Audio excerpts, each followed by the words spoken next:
you guys proved yourselves pretty cool actually in this fight against these thugs, and where we will find you now is Jared's just gone back into his room, which I think you were trying to get him out of before. Mhm. You've got a couple of these Magia thugs that are just rolling around in the ground in pain, and a few cops have just arrived. One being the detective that you met with earlier, and the other one who's walking up to the charred mark um, in the middle of the tarmac here, and just looking down at what was a person, but is just now a kind of smoldering mess on the floor.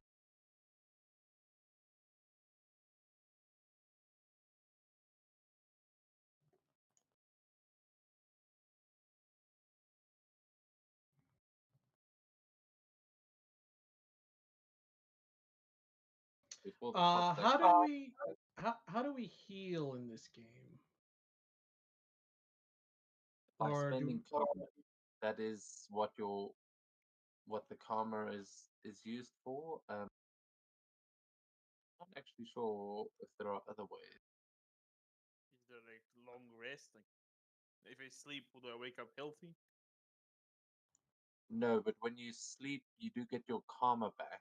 Like Oh, if sure. you rest, your karma resets. Um, just double checking now. because Hector took some damage and yeah, if there's like a long rest or something, that would be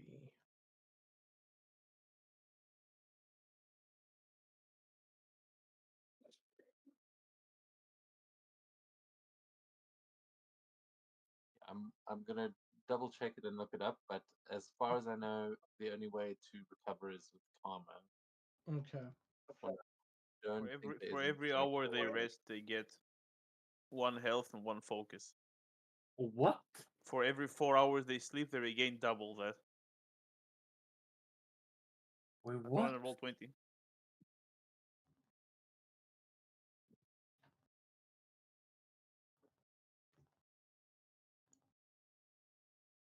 it's so easy to find on Demiplane. Oh, also I just wrote it on Google, and the first option was roll 20, and I know it's also integrated there, so I took their word for it.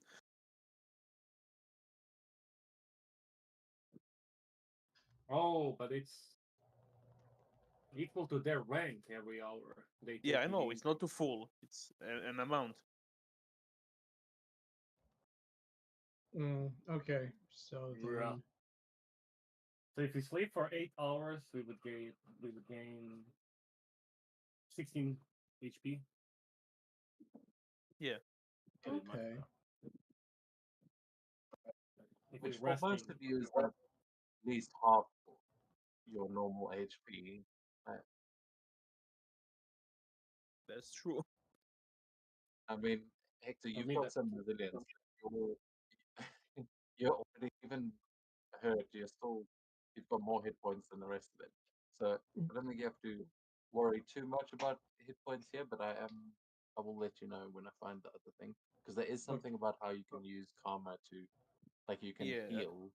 Yeah, that's what I did last time.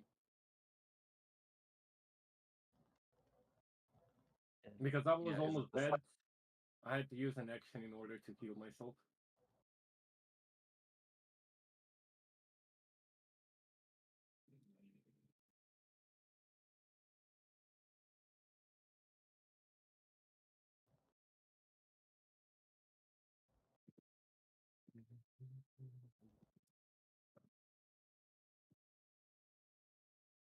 well, yeah. For now, you are pretty much fine.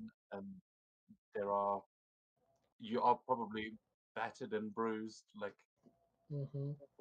this, this game is not going to measure your health in the same way as like D&D or things like that, where those are like lingering injuries, but it's a more sort of abstract thing. So like Dante is probably battered and bruised, but he's technically at full hit points. But you did take a couple of baseball Strong bats hit. to the face. Yeah.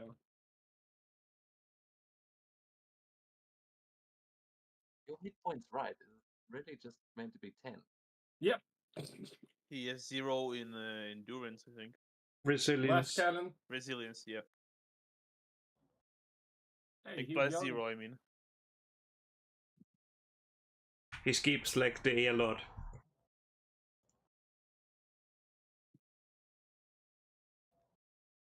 You get Right, like you 30 almost times. 10? It's 30 times your modifier, or a minimum of 10. If I'm not wrong. Very tiny. Oh, okay. I just found. It sounds about right. I really should invest then, I guess. Bro, I'm the only one with 10 HP. What the hell? Well, you should have invested. Yeah. Tony is secretly like super buffed under the shirt. He's just gonna do like the Yakuza thing and just rip off his shirt. He's just like built like a Not like a super wall. buff, not even remotely. To be fair, Tony's the only one here that has powers at this point, so he's doing fine. As for the rest of you, maybe not so much. But yeah, there's basically your options of healing are to rest, like you just described, or spend karma to make it happen like faster. That's really all that's happening. Okay. And then you can that is to make it instantly. To recover health, make a resilience check, and to recover focus and vigilance. Is that for the same thing? The wording. One is no karma usage, and the other is karma.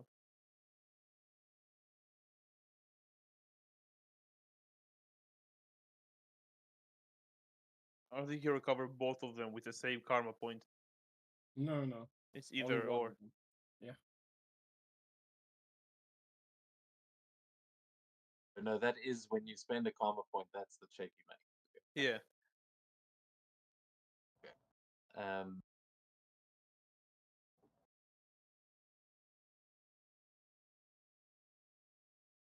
and you can help other people as well if they are unconscious or demoralized. That is good to know. Yeah, sorry, we're all learning these things together, but that has honestly, that was one of those things I keep getting confused about, like how to heal, but I feel like there's that and team maneuvers that we still need to really understand as the group. But other than that, yeah, you can either spend karma, and I think after everyone, yeah, after last week, I think you all earn a point of karma. At least the three of you. We'll get to where Magnus went just now, but the three of you would at least have earned a point of karma. Four of you. So would I go up to 2 because I start with 1, or? Yeah, you can add extra, but if you Oh, go, okay. if you have more than your rank, when you rest, it resets to, like if you're heroic, you get your rank every day. But Hmm. if that's the karma that you earned in the day, it gets lost when you rest. So Understood. like villainous, yeah, I know that was the rule. I don't know if they changed that because I feel like a lot of the karma rules I read were for the beta, but yeah, I'm 99% sure that's how it works.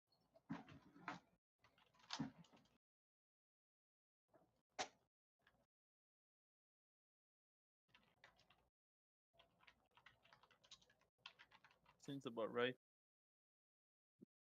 Non-heroic characters can get karma by doing good things, even if they're not generally heroic. But I have to spend it on the same day, or it vanishes. Yeah, it's for both doing good things and good role playing. There's Yeah, that too. but generally for like being hero. You'd be heroic, go and die, but you get karma. Bug.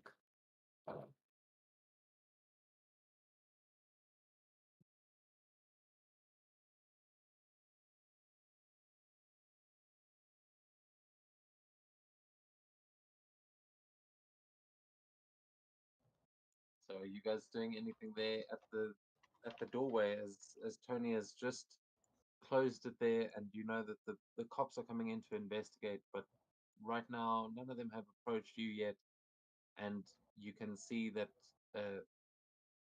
the motel owner has just stepped out of the door to start shouting at the detective and complaining to him. So he's been a bit distracted for now. But you guys have got it. Nathan would like to search these two thugs to see if he can find some like identification or like maybe who just some information. Like whether Yeah, you see these guys they're not carrying much on them, but you can make a vigilance check.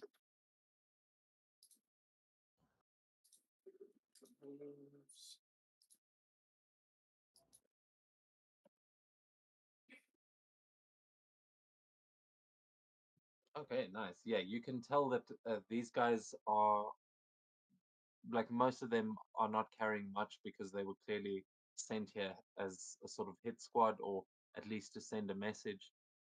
But you can tell they are definitely from the Madia, and these are members of these guys work for the Manfredis. They are not the actual Manfredis, but these are the Manfredi goons.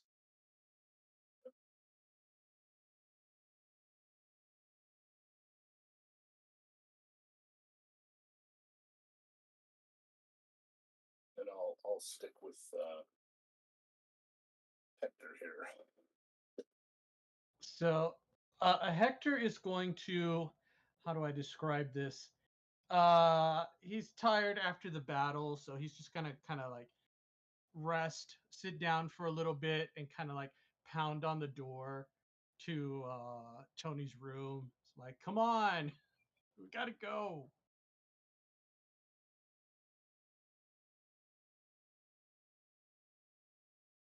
Again, why? I have my You- own business to deal with, and you're Uh, clearly causing more trouble than good.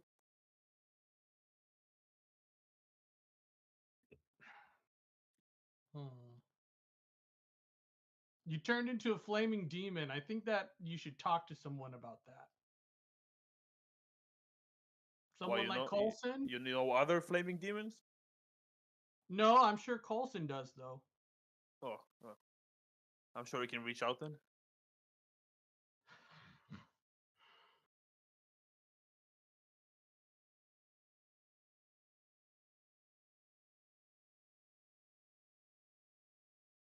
Hector's at a loss. He doesn't know what to say. I will remind you, Hector, you have authority, like I of a do, but I don't know like if putting him under arrest would make the situation worse, you know? yeah. I mean, granted, can't tell you that. I'm just reminding you that you could arrest someone if you want.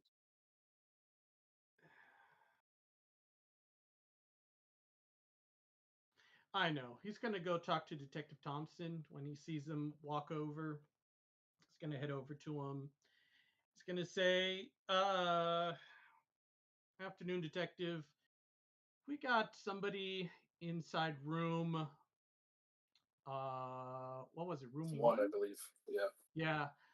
I'm gonna take him into custody. He needs to see Coulson.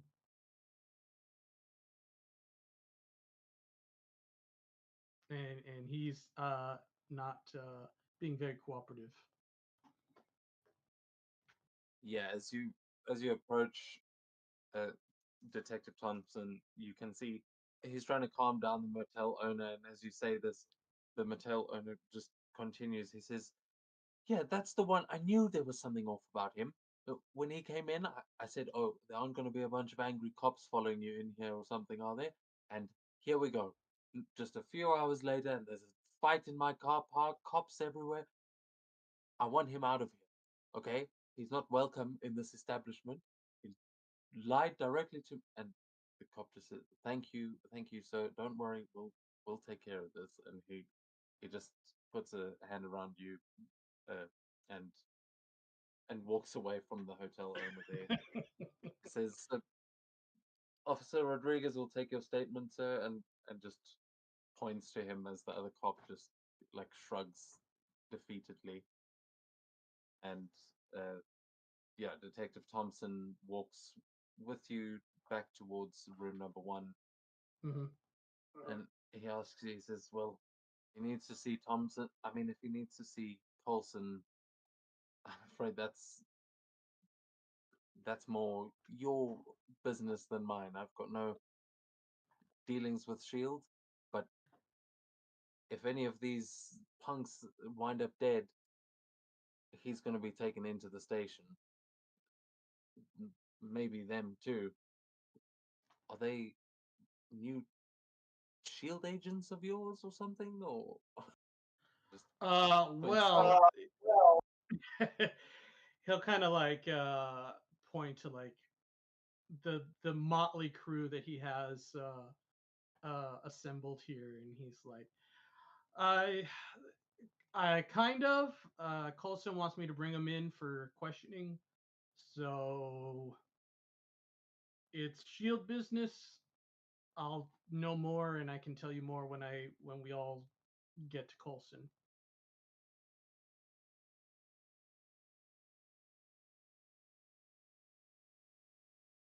But all right, you take them?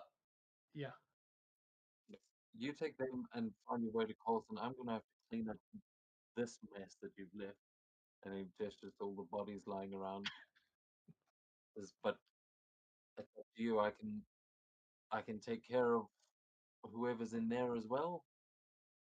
But if they are Howard, like you said, maybe you're gonna want to do this. He doesn't seem to know either. He's like, force Yeah. or Yeah, I doesn't guess we're Shield gonna have to. Doesn't Shield what?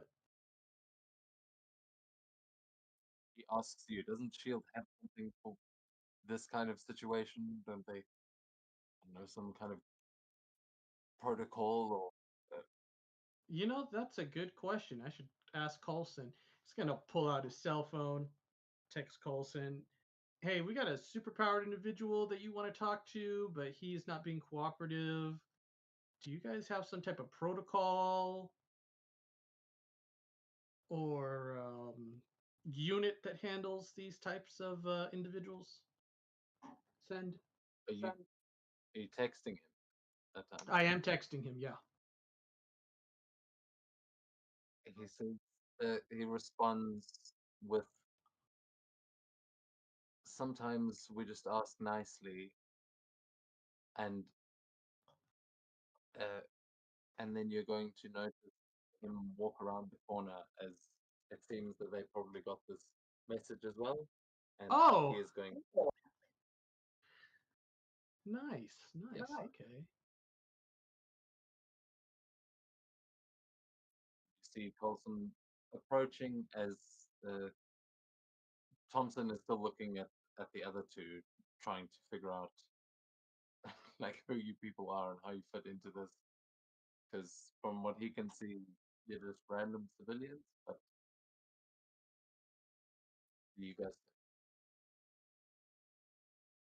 Yeah, Anta would just be like slumped under the car and just trying to regain some composure after being knocked in the head. Just be basically just resting a little bit.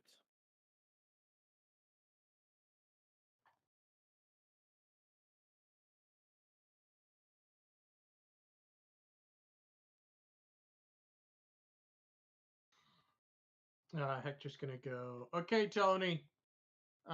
Colson's here. You want to open the door so we can all kind of talk?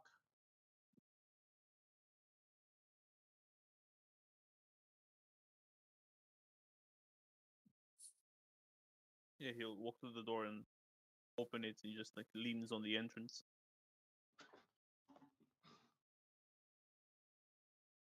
he just, yeah, Colson would have greeted Hector as well and given a wave to Detective Thompson, who rolls his eyes and doesn't want much to do with Shield. But Colson extends a hand to you, Tony, as he takes a step forward And he says, Mr. Grimaldo, I believe. You're looking well for a dead man?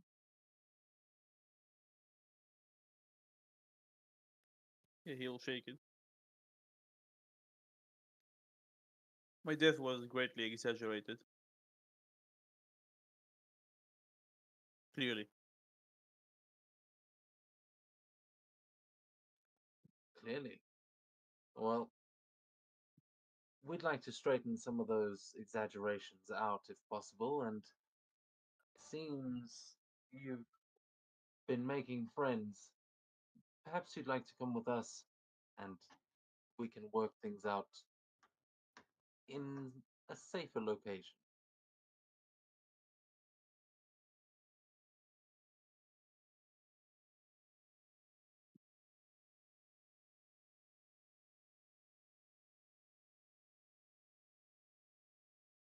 Scratches his chin.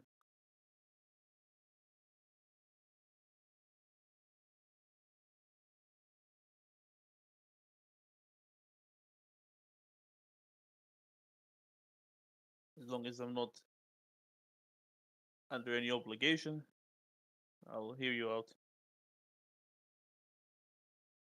And as long as you keep your agent in check, it clearly attracts trouble.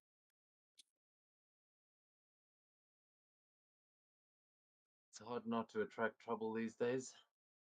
But well done, Agent Silver. I understand that this has all been a complicated situation, but you've handled it well.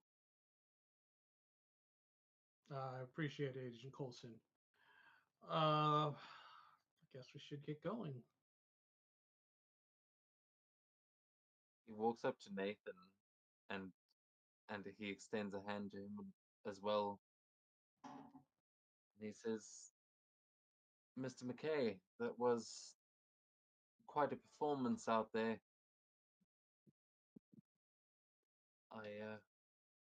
I wonder, have you had any contact with Shield before? Um, I have, but not on this Earth. Wondered about that. Well, if you wouldn't mind joining us, I think some of your expertise and maybe just what you've witnessed here today could be incredibly useful.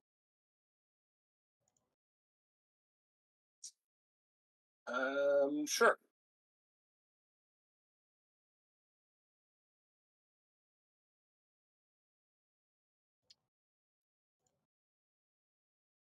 He'll look over at Ante and say, and you, Mr. Horvat, are you doing okay? Yep. Just I've seen better days. That's for sure.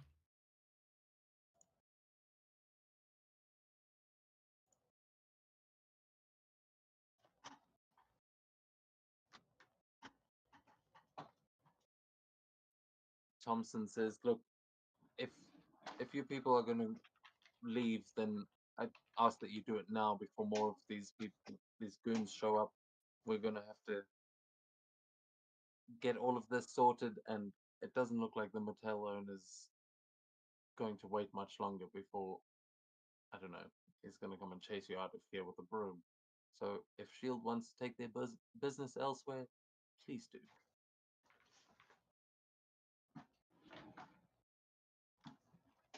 Tony will go repack his go bag now.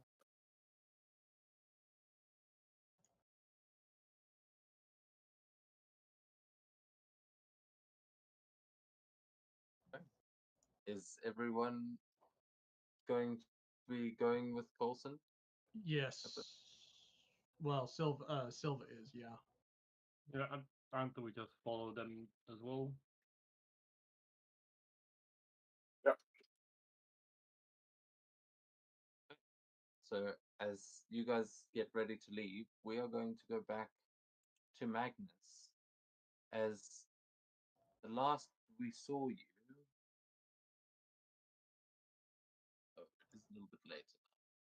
But the last we saw Magnus, he had just fired his rifle in the middle of a street in Little Italy and blown someone's leg off. There were sirens in the distance, there were cops coming, and you saw the shield agent that brought you in, the only person that could have given some like verification that you were actually there on mission and not just a random man in the street with a sniper rifle.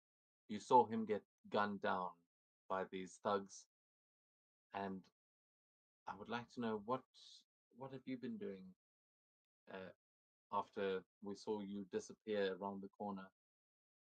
Where would you have gone?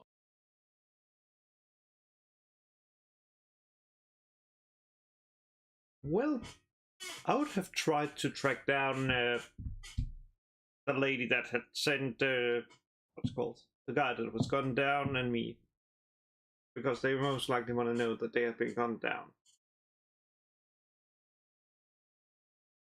Okay, absolutely, yeah. So you go back to where you met with Maria Hill, and that would be at the Gun range. no, the diner was where they met at the gun range, but then didn't you actually meet up at the diner? I think they walked there, him and the cowboy. So they also met at the diner. Oh yeah, she didn't want him to join because she didn't know who he was just yet. But you would have remembered their conversation. They had spoken about going to meet Colson at a diner. So that would be your most logical place to check, and uh, we'll find you.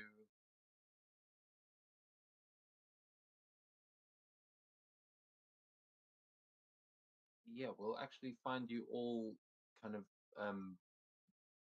at the diner, sort of at the same time. But Magnus would have arrived there first, a little bit early. So as you are arriving at the diner, ignore dead James.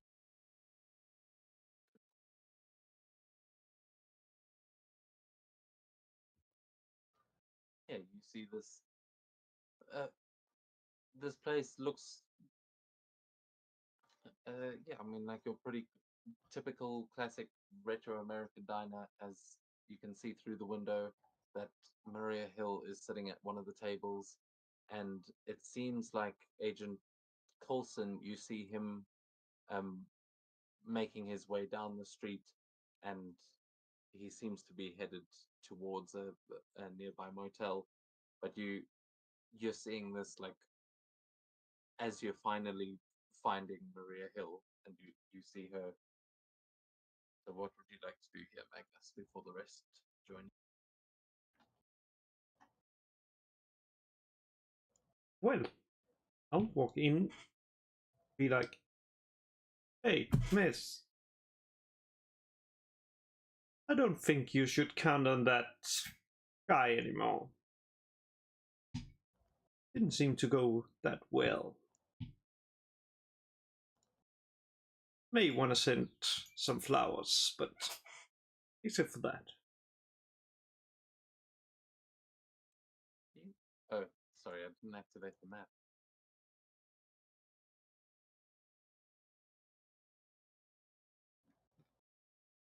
So yeah, so you make your way in,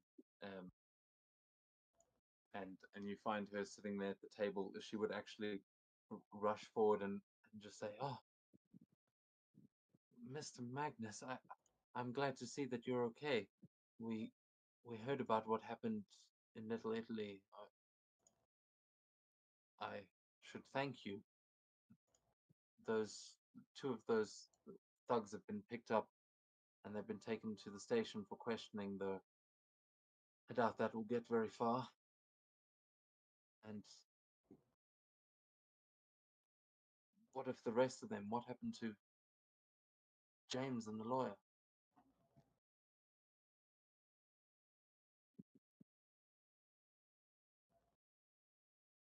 Mm,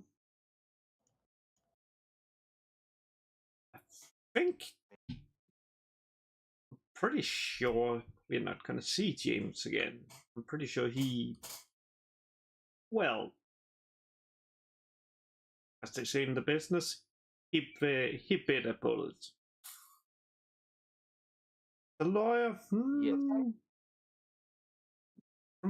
from what I could see, he was checking up on James. So, in case there is anyone that knows more about James, it would clearly be him.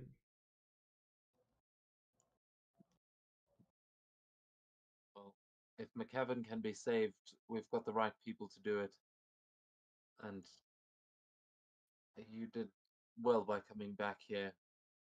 Coulson just got a call a few minutes ago that there's been some kind of a fight breaking out and reports of our missing man who walked out of the morgue. So join me here, please. Order anything you want, and we'll just wait for him to come back. I'm sure he'll have a lot of questions for you as well.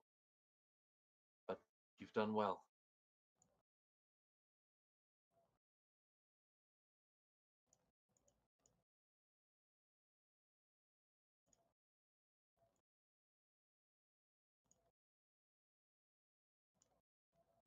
Adding the rest of your guys' tokens now, as you would arrive a little while later after Magnus has ordered some food on Shield's account.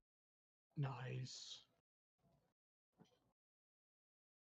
Oh, that's the party token. Okay. Is there a part? Yeah, there Yeah, is. you guys, you should see yourselves at the bottom of the map there. That's what missing.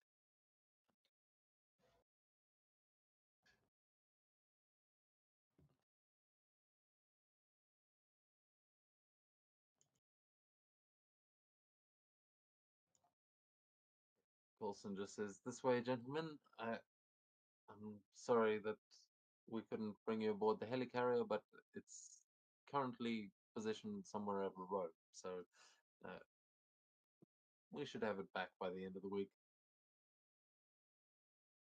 What day of the week is it? Actually, Good question. It's throwing this on you. yeah, I think today it's probably a Saturday, I guess. When would uh, what day would the trial have, the last day of the trial have been?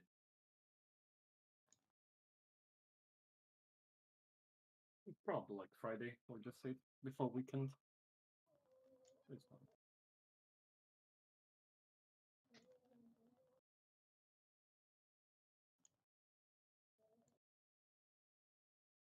Yeah.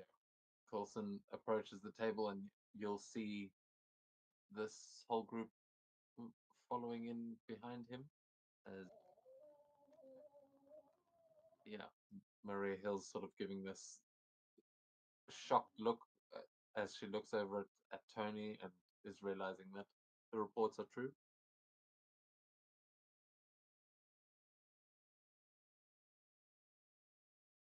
I will also just say, I'm gonna shoot it over to you guys again here, but I know we've got there's gonna be a lot of resources to get people to come and help you in this game. Like it's gonna be, you might know Doctor Strange or something and be like, hey, why doesn't he just portal in right now?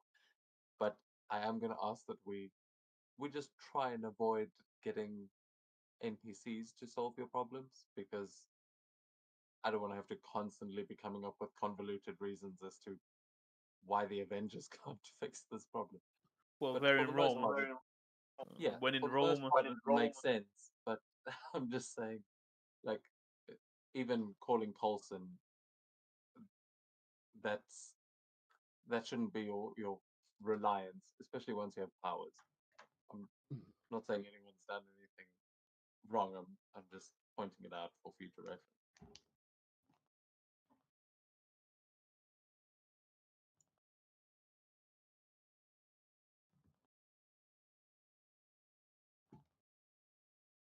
Also, just so you don't have to worry about how much Shield actually knows, and like we can assume, we can handwave some of the things that you're sending communications back and forth between them if you guys are working with them. Obviously, everyone else has just been brought in here, but yeah, has anyone in this group not actually met yet, or has seen each other but hasn't actually been introduced? Nathan hasn't seen or heard of Nicholas. Yeah. Same for Hector.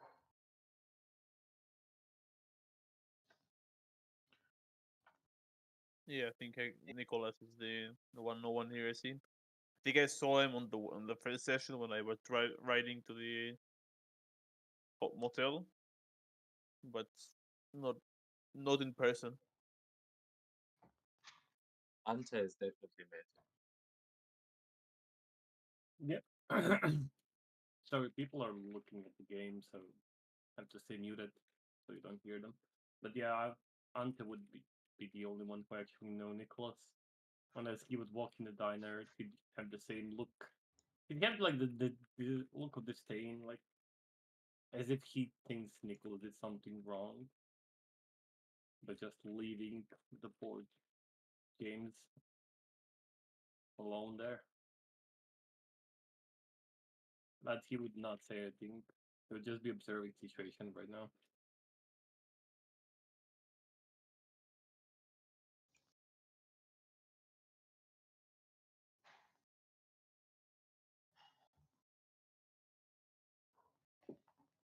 So, Hector's gonna say, "You must be Nicholas, then, guy we're looking for." Yes, yes, Nicholas Magnus. Nice And to you meet you. I'm are? Hector. I'm Hector. Nice to meet you. I'm a new agent with Shield, and Colson's been really helpful, helping me showing me the ropes.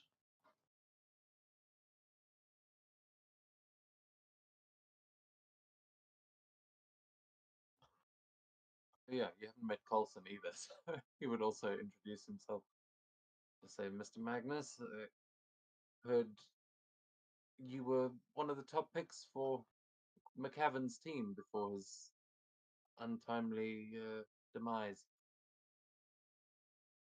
Thanks for coming back and not disappearing into the night like, well, most would do in this situation. In fact, it seems that most of the people here have a sense of determination that is rarely seen in the common public, but a valued asset amongst Shield agents. We thank you all for what you've done today. And he kind of glances at Tony and just says, "Why don't you come and join us over here, Mr. Grimala? I'm sure we'd all love to know how it is that the man who was shot on TV is standing before us now, and you see that your own assassination is being repeated on the TV right above you there." And he just like looks to the left, touches his like chin. Yeah, I should probably shave.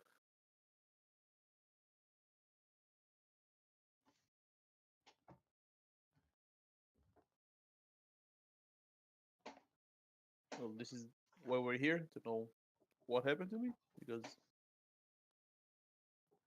as I said, I have other things to do.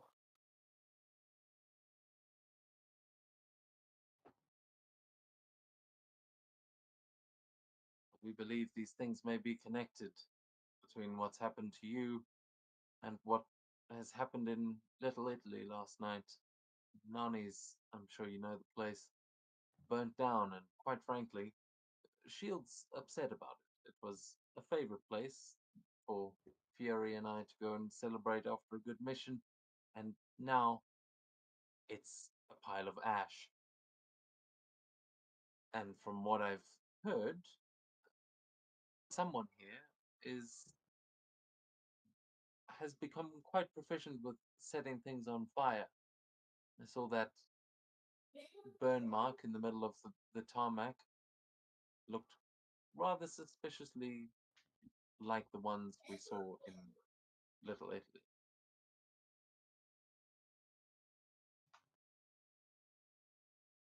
Yeah, I was there, but I wasn't the one who burned down the building.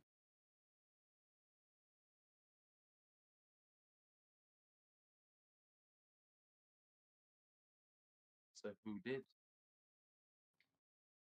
They're trying to Manfredi's, make you look bad.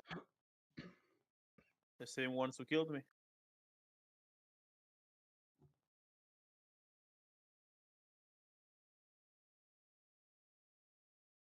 So wait.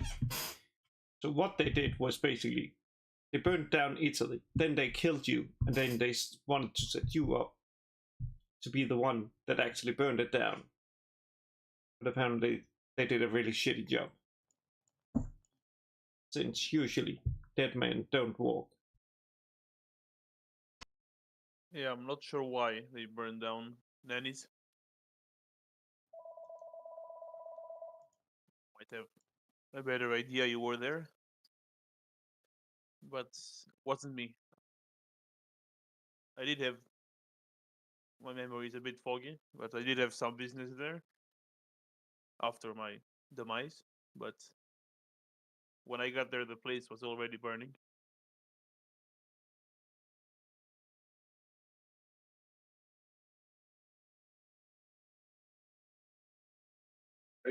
Are you the one that made the portal on this the across the street from Nani's?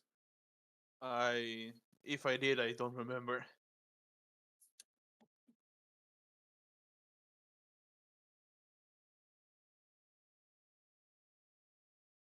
What about Mr. Esposito?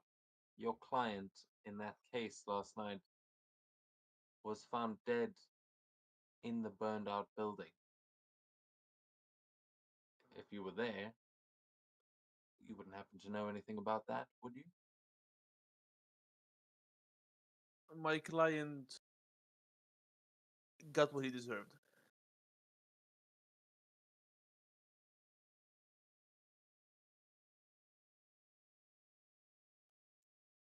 That's always what we want to hear from someone claiming to be innocent. Are you telling us that you were the one who threw him in the fire? Or that you burnt him yourself? I'm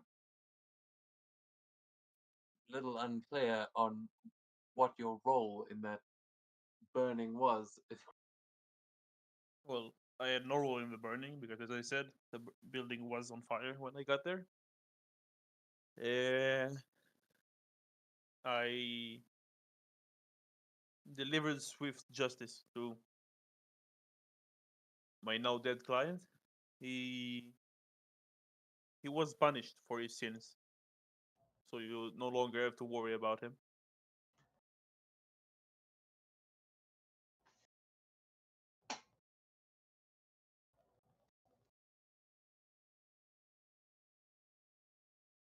You see Maria Hill lean forward to say something, but Colson actually just stops her and just looks at Tony sort of with curiosity.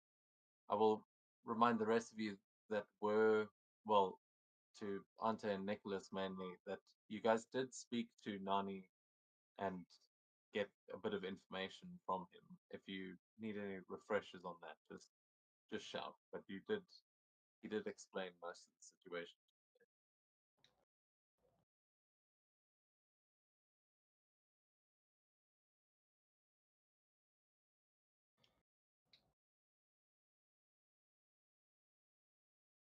Yeah, I genuinely don't remember. Oh, I'm really wait. sorry. Oh, wait a second. So, I think Nani said something about not wanting to pay protection monies. So, potentially, just a theory, just a theory. Maybe this guy here, pointing at Tony, his client was killed. Then they thought that Nani had ordered a hit on this guy, on the client, on his client, and then they burnt down Little Italy as a revenge.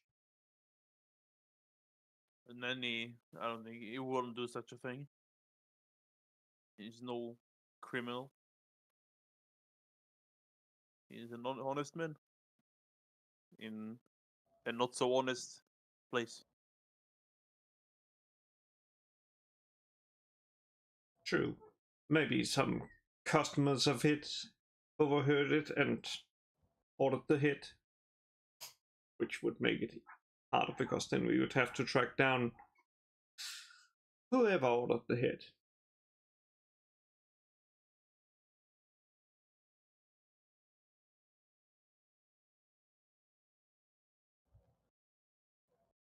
So Hector's kind of like turn in his chair, kind of turn to Tony, and you delivered swift justice. Does that mean you killed him?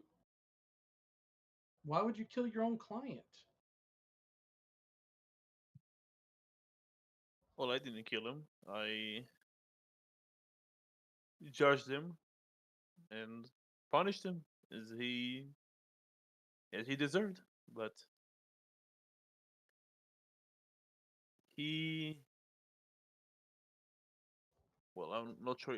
I won't say in charge. He's not exactly a high rank in the family. But they I was supposed to meet him at Nanny's. So I think the plan was to kill me all along. Maybe if the sniper missed, I would die at the diner, but that's all I know. Not sure why they decided to kill me, but that's what they decided.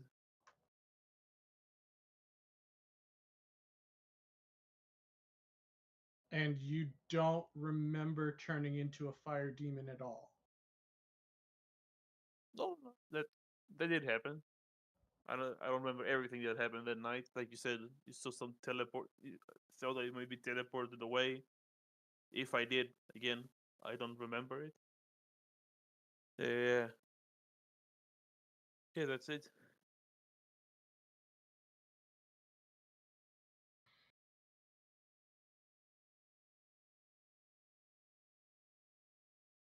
I mean, it could be some type of transformation, some type of amnesia. Maybe the stress was too much. Hmm. Well, for what it's worth, Colson says the previous Ghost Rider was a friend of ours, and we were quite happy to have him as a friend. The As what a now? lawyer, Mr. Gramato, I'm sure you can understand that what you're saying is, well, hard to understand, but if you are, well, if you have the power I think you do, then I have no doubt that Mr. Esposito deserved what he got. But that still doesn't mean that we can just let you run around killing and punishing, he says in air quotes, anyone that you like. Oh, don't worry. I'm not going to run around killing civilians. How can we be sure of that? They were not responsible for my death.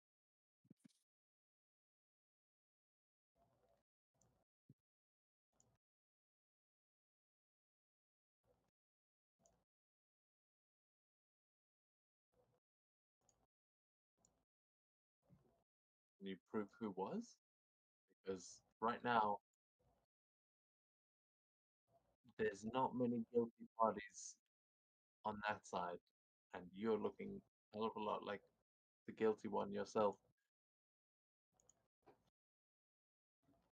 Well, as I said,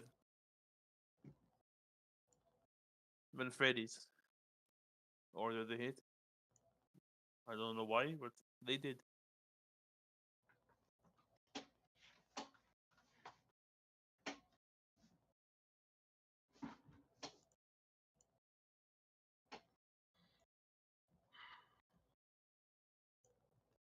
Well, Mr. Silver, Yes. it seems that in light of recent events, the new SHIELD task force is without a leader. You've shown yourself to be rather capable, and I think someone's going to have to look into this Manfredi business. Someone that isn't with the police, from what we can tell, those two that got picked up outside Nani's have already been. Well, no one's been able to get to them from SHIELD. We think that there's someone inside the force that is helping them. You have a So name? this is going to have to be strictly SHIELD operation. And perhaps, Mr. Grimalo, if that is a spirit of vengeance, as I suspect, you'd like to go along and get some of that vengeance under the watchful eye of a SHIELD agent, perhaps?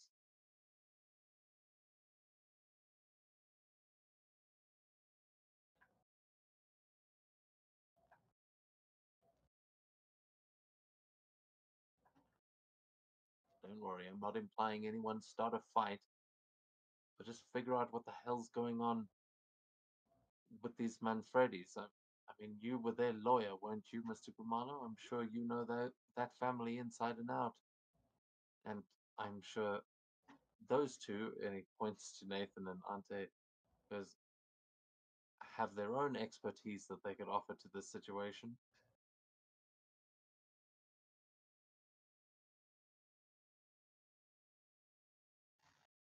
All right, a Yeah, new I'll task help wherever I force. can.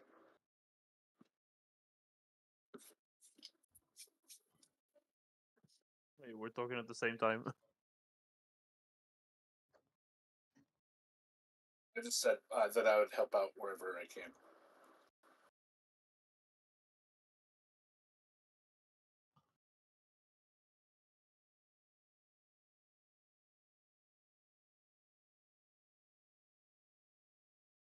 Well, right now, there's a murder mystery to solve. There's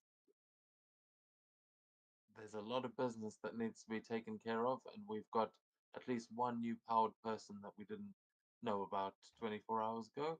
So Miss Hill and I are going to have to take care of that. But Mr. Silver, can I leave it to you to investigate the Manfredis and let us know what you find? I will I do my fear best, that, sir. well, do so quickly. I get the impression that Ingelis is going to be Nani, as I'm not sure introduced him as Ingelis, but I get the feeling Nani might take things into his own hands if left to his own devices. So try and keep anyone else out there from getting hurt, will you? And if things get too rough, you know who to call. 911. Gotcha. No, Oh, not Buster. 911. They might be corrupt. Call me. Well, It was a joke, sir. It was a joke.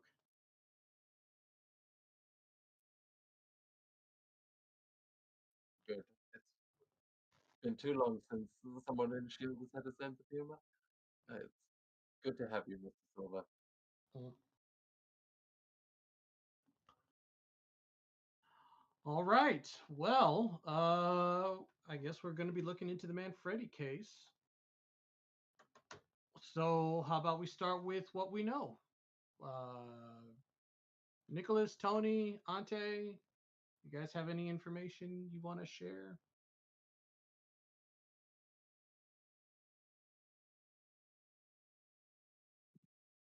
As I said, he was. They was trying to like get protection money from him. I don't know if they then burned down his shop because he didn't want to pay it, or if there was like a vendetta for something he did or presumed to have done. But that's pretty much all I know.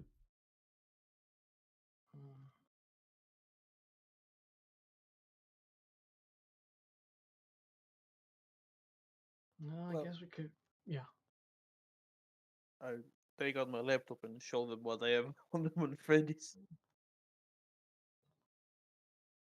Not really sure specifically what I have, but I'll show you them what I have. I was gonna say how incriminating is the stuff that you would keep on your laptop? I mean, as their defensive, yeah. Imagine you've both got a lot of dirt on them, but also have probably got a lot of incentive not to keep that easily hackable. I guess I only show specific information specifically on them on Freddy's, not like anything else. They are my personal goal at the moment, as they are probably connected to Mephisto. So we deal with them on Freddy's, and I'll see if anything else is needed. I'm not sure if I'll have access to like locations or anything, but I probably have access to some people we can look into that I've probably protected over the years. All right. I'd say actually you can make a logic check for me as you try and show them these, and I'll give you edge on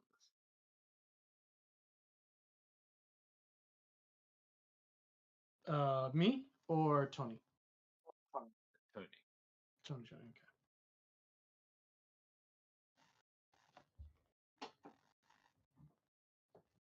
12. Ooh, okay, just enough. Yeah, so yeah, so you would know that you would see that have been a couple of business records around that block that the Nani's was on, and the Manfredis have been trying to buy out the surrounding uh, the surrounding buildings. They have been buying them out, so they basically own that whole block, and you know that Ingelis wasn't willing to sell. That this was a big problem. They kept offering him, and he kept denying, and you know that uh, this there's a good chance that that's why they burnt this down, because from what you can see, what you are still connected to, there are a couple of the other businesses were like right on the edge of selling, and you can tell that with Nani's burning down, they'll probably be selling by the end of next week because it's Friday. But the oh yeah, the biggest purchase of the Manfredis was Pranos, uh, another restaurant. Yeah, it's basically on the same block. There is another restaurant called Pranos that was, yeah. um, that's pretty much it. You you just know that that was their big buy. Oh, sorry, that was the thing. A lot of you can't say for certain what is going on inside there, but there have been a lot of people moving in and out of there that don't look like normal like restaurant workers. That you know that there's something dodgy going on there, but you've probably chosen not to question it.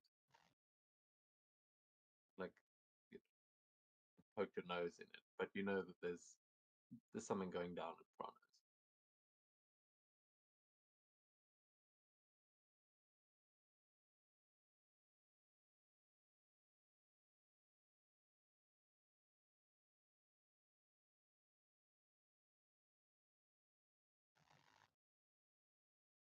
So, do we want to check out Piranhas now or check out Piranhas tomorrow?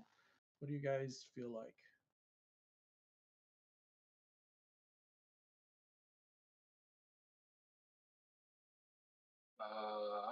I'm okay with either day. I'm Ante is one that sort of took a beating there. So Well, well, fine. We can go tonight if you want. Today, I'll manage. It's just a little bit bruising. It's nothing I'm not used to.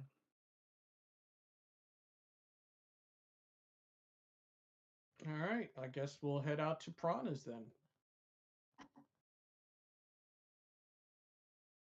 Well, if there's people heading in and out, you might want to stake it out first, if you unless you're feeling extra confident. We can try and organize you with some shields, well, armored uniforms. I say armored. At least give you a bulletproof vest. Seems like these Magi aren't messing around, and we don't want to see you getting into too much trouble. yeah, I was going to ask if I could get some sort of self-defense, something, a baton, or whatever. Having nothing when these guys attacked the parking lot was interesting. So I don't know if you guys give that sort of stuff to civilians, but anything helps. Well, I don't think you're a civilian anymore. I think you're under contract for Shield. That's Wait, what a valid point. Maria Hill says he's got a point. We can definitely kit you out, but once you take that equipment, you'll be working for Shield officially. So if anyone's got any reservations, now's the time to bring them up. And Coulson says, except for you, Mr. Grimaldo, we're keeping a close eye on you until we can figure out what's really happened here. Well, it's not like I ever say anything. Rather be in a cell? Well, as I said, not like there's anything I can do about it.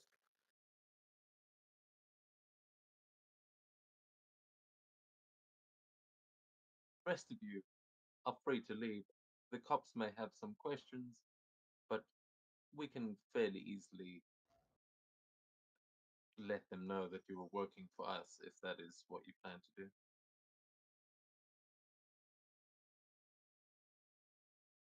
Yeah, that sounds good.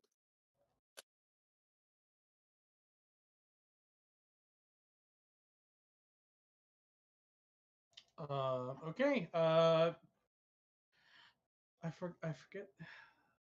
Oh, Miss Hill. I guess show us to where the armor is being kept.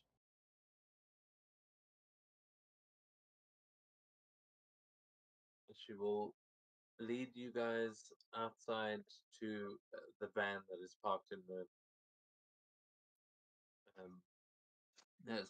the parking lot there, and she'll say, "All right, boys, follow me."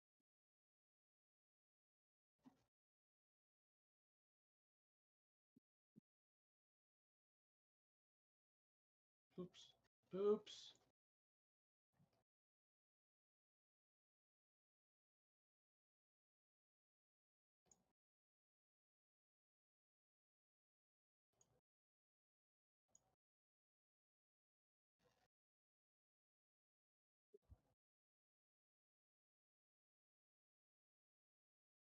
Oh, come on. My mouse is messing up again.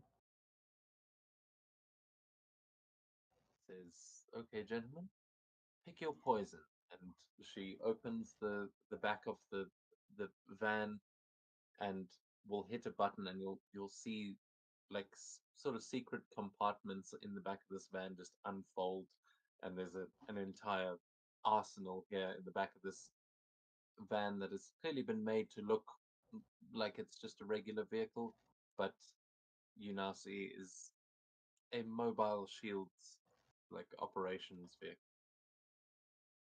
That's really nice.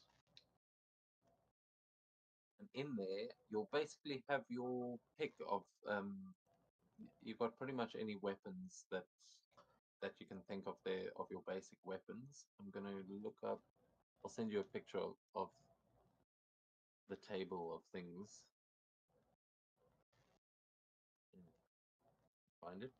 But yeah, I mean, you've got basically a lot of these are, most of them are stun weapons. So, like, you can pick up a shotgun, but it's gonna it's gonna shoot non-lethal rounds.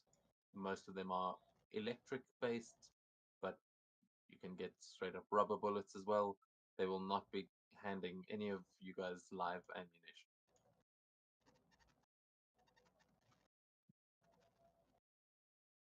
Okay. Well,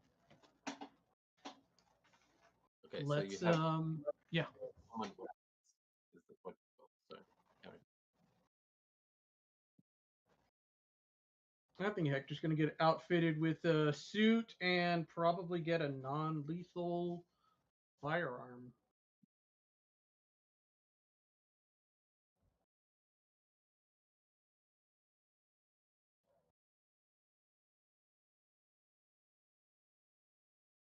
And does she have surveillance equipment in this van too? Absolutely. What are you looking for? I think like binoculars and maybe one of those listening devices, the ones with the little satellite that you can hear stuff from at a distance. Yeah, she'll send you both of those things, and she'll hand you a pair of binoculars. Uh, hey, yeah, none of these things are going to have mechanics, but you Right. are absolutely able to buy those. Nice, nice. Okay. Yeah, I will say those kinds of flavor items, like, don't expect them to do too much, but you can absolutely go wild with those kinds of things and just use your imaginations for how they are working. But yeah, I mean, if you find a way to break the game with an item you made up, obviously we're gonna have to do it. Right. Oh, you know what? We should also probably get comm links for everybody so we can all talk to each other. Those are standard issue, of course. Handy to be a newbie. Nice, nice. I realized in the later. Oh, sorry, oh. Karen. Oh, I was going to say that I will grab a club and then vest or something, and then I was going to ask if I could use my inventor trait and sort of mash together a frag and a flashbang together, so that it sort of flashes and then frags. Okay, you can make a logic check to try and rig up a special grenade. Okay.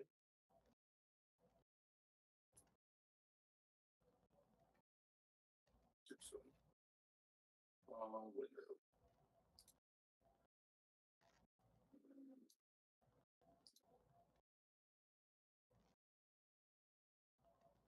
Okay, yeah.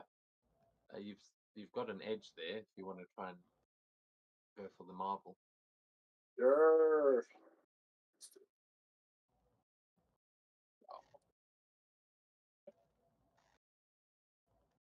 Oh, that's all right. A 14 is going to be enough. You'll be able to make one of these. I'm not sure what you want to call it, but The flash frag. flash. So yeah, these have actually got um, mechanics to them as well, and I'll send those in the chat. I'll just put them in Foundry. Ooh. So you'll have a grenade that's basically got both of those effects. It affects their health, and if they're within 2 feet or two spaces of it when it goes off, and you beat their vigilance defense, they will be blinded and stunned for Cool.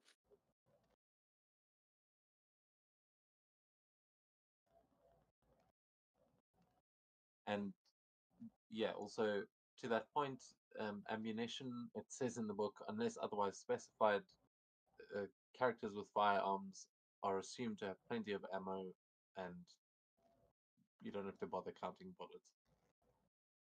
Similarly, reloading a firearm doesn't raise the level of requiring action to accomplish.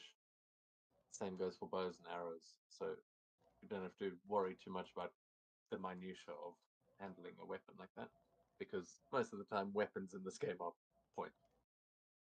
Mm. Well, not pointless, but your fists are easily as like if you've got superpowers, you're probably more dangerous than a normal weapon.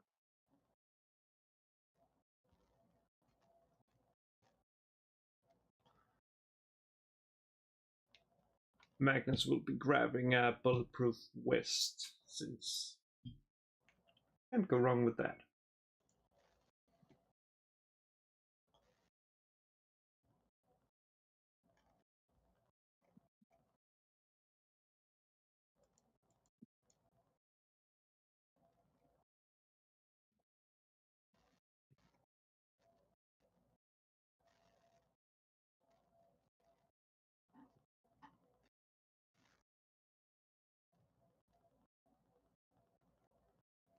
Let's see if there's a mechanic for like adding to your defense, or That's yeah, I'll what say the suits that they give you, these like armored um like shield vests,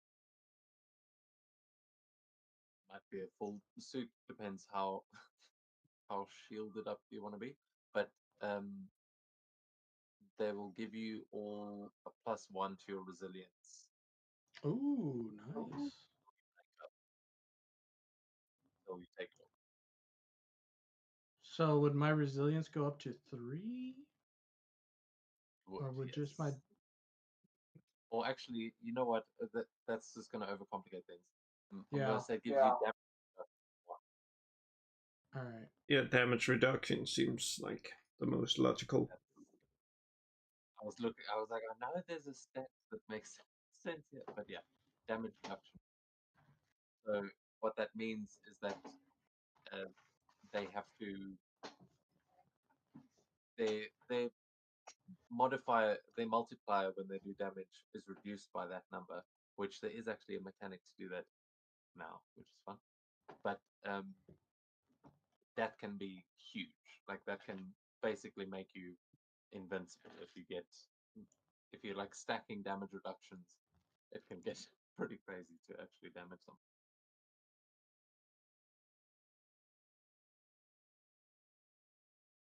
So yeah, everyone gets a +1 to damage reduction. I don't know, did anyone have damage reduction before? Me. Not Yeah, me. how do I add it?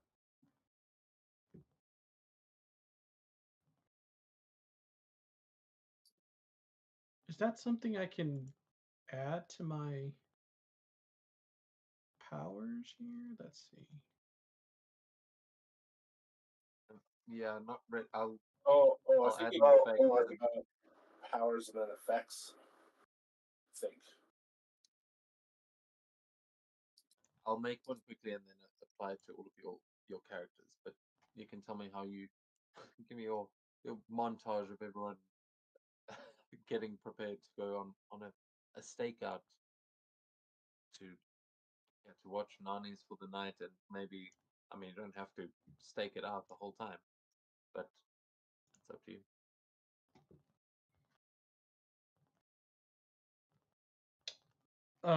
Well, since Hector's going for the whole suit, you'll see him like change out of his like shirt and tie and slacks, and he'll get the boots and the suits on and everything up and ready to go. And he'll holster his non-lethal pistol, and I guess he'll have like a carrying case for the surveillance equipment.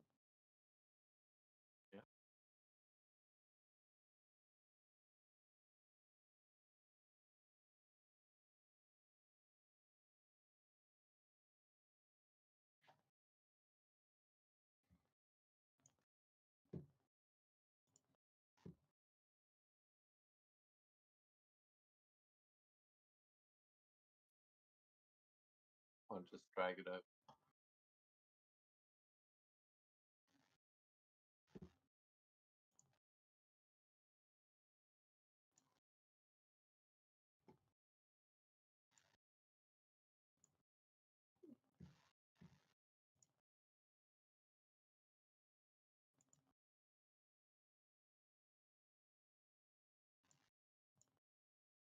Yeah, cool. Yeah, if you just go under powers and effects, and then you add it to the effect, the create effect. Okay.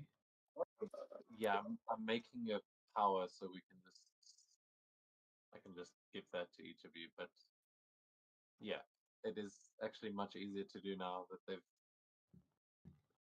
Before it didn't have all the attributes listed when you make an effect, so it was hard to see what you're actually affecting.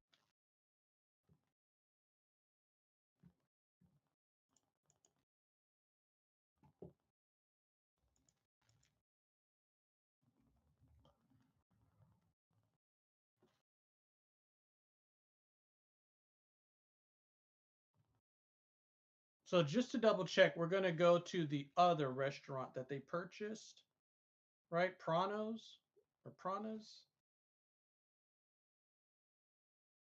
Yeah, that Okay, okay. you know that there's some suspicious activity there. Okay.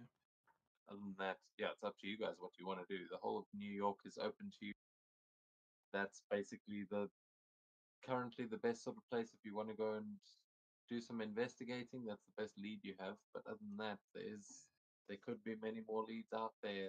Depends how much you want to get into the investigation. Mm. Okay, I guess we can start there.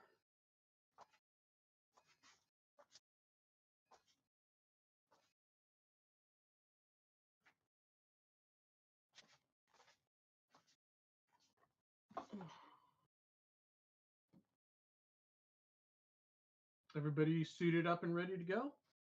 Yep. All right. Off to Pranos.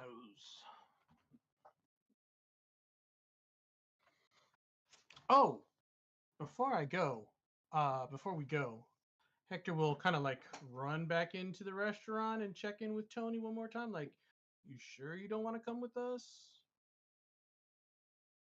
And he'll kind of like hand him a communicator.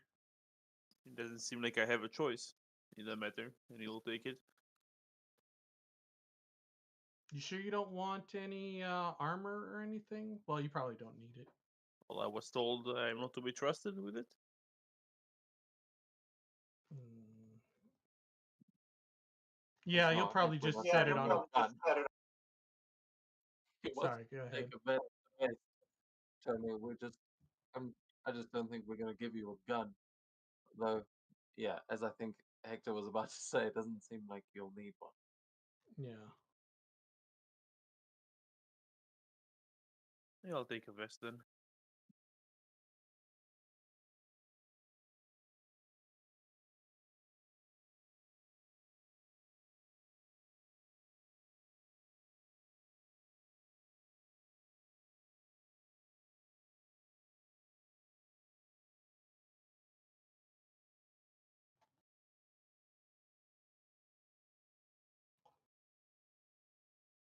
I We'll guess if see. everybody is ready to go, we should probably head out.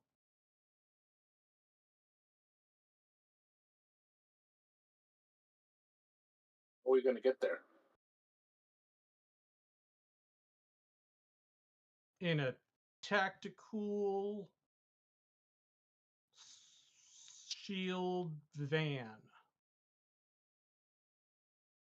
Maria Hill, just her expression just shifts. She goes, "Okay, fine, you can borrow the van." And she hits a button, and all of the gun compartments just fold back up uh, into the walls, and you'll see screens sort of flip down, so it looks like a normal sort of mobile operations van. And yeah, you'd easily be able to take that and just sort of park on the street somewhere, unless you wanted to go sit on a rooftop. I don't know. How would you? Yeah, you've got the van for now. She'll probably stay at the wheel, but you have the van. Excellent. Um, I wouldn't want to park like right next to the restaurant. I'd probably want to park like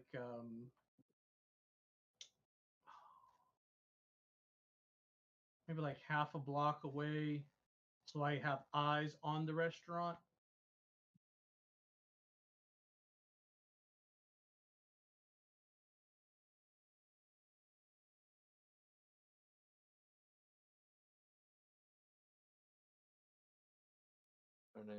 Yeah, I'll put you on that on the street map again. Oh, it's nighttime. 8:30. Is it summertime? What season are we in? Yeah, it's summer at the moment. Okay. So it's hot and muggy. Ugh.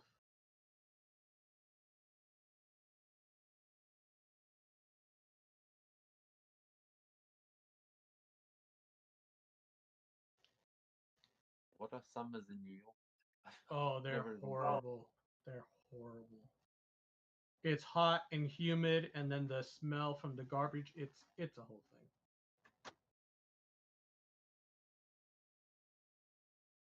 How familiar with New York are you actually? I'm just suddenly realizing you guys might have probably actually been to the damn. I haven't been to New York, but I've heard horror stories. So Yeah, so have we. You don't have to be in America to hear that.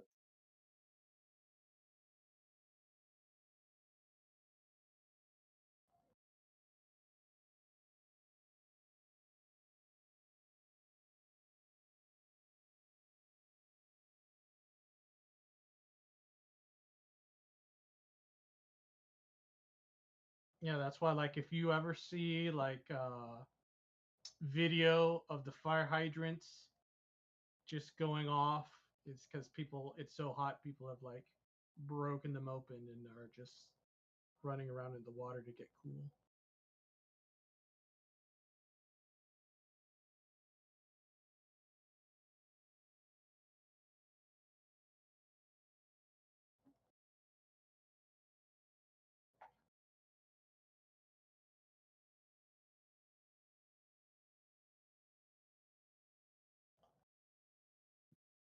Um, thing is back to Little Italy. You don't have to move your tokens necessarily, but I'm going to put you. You said a block away from Prana. Yeah, like a half a block.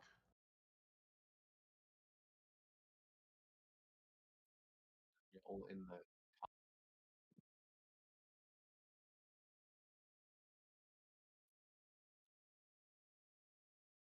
Prana's is the building right at the bottom.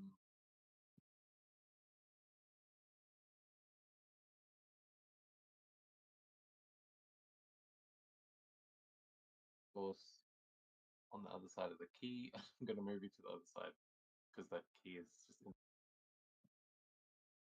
But you drive past Prana's here, you see it alleyway, rooftop.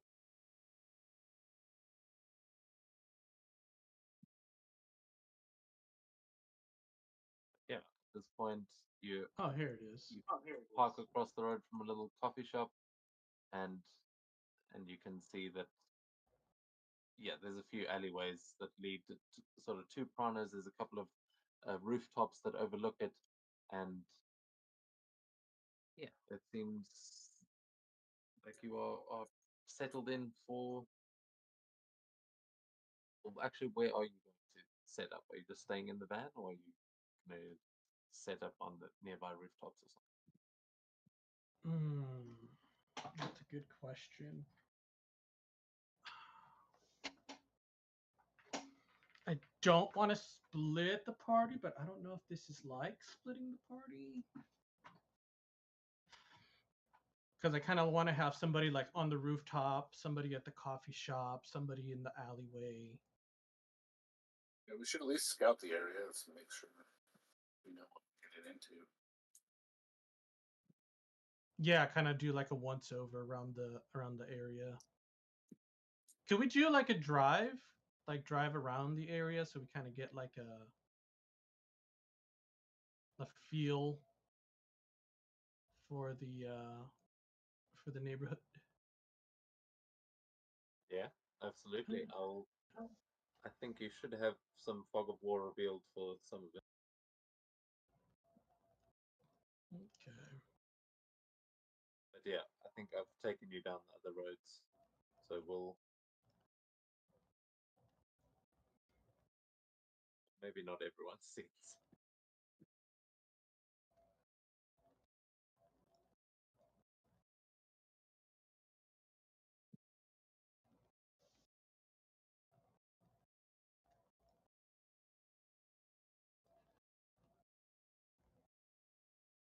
Big Mac, large fry, large AC. Who's best? How you go? Marmar in here? Yeah. Hey, Marmar.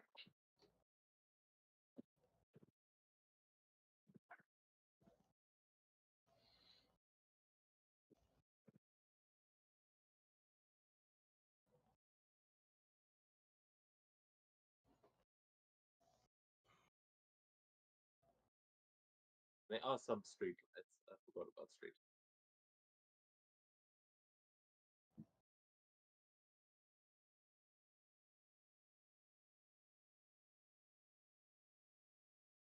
But actually, as you guys are setting up here, I think we can take a quick break here because it is about halfway through. So Mhm. let's take a quick 5-minute break here. I'm going to put down some lights and grab something to drink, and then yeah, you guys can decide how you want to approach the stakeout. Okay.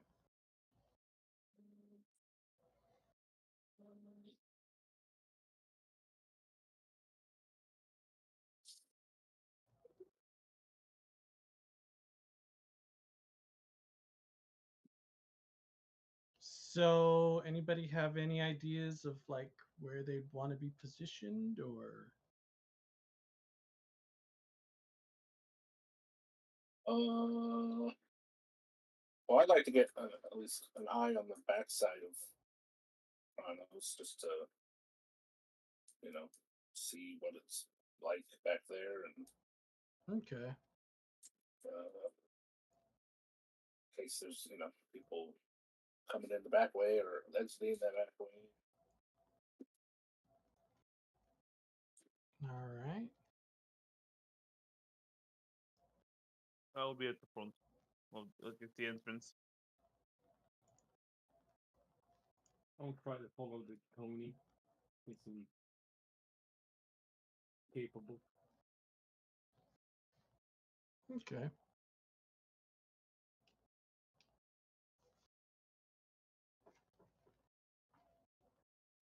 Okay, there is actually stuff on the map, so I'll ask that you just hang out there, Nathan, and we'll get you what you're finding as you go up there when we return. But I'm quickly going to go get something to drink. Yeah, just find it on the map, and then we can actually move there.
let us know when you are back.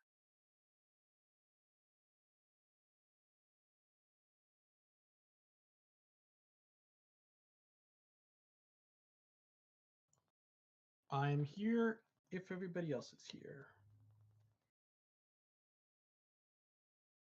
Yep.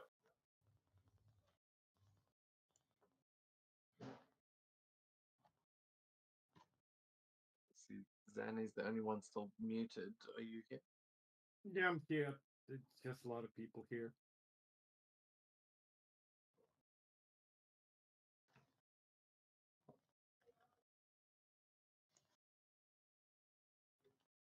Oh, is Nathan here?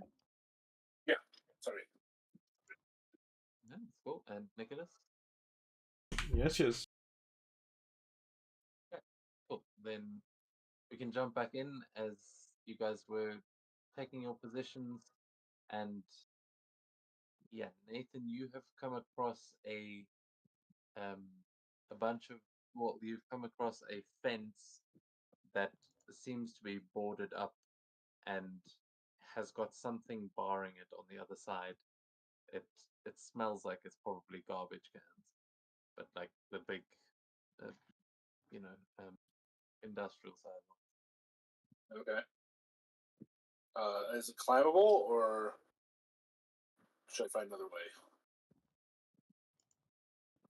It might be climbable, depending on your climbing skill, but they are flat boards that they've been put up, so it's not like there's no like chain link to Right, climb on. right. It seems like they've made it look like this isn't an entrance. So, but yeah, so probably about 12 feet high. You probably could climb it. It just might take some parkour skills. Yeah, I'll give it a shot. Okay, you can give an agility check, unless you can suggest something else.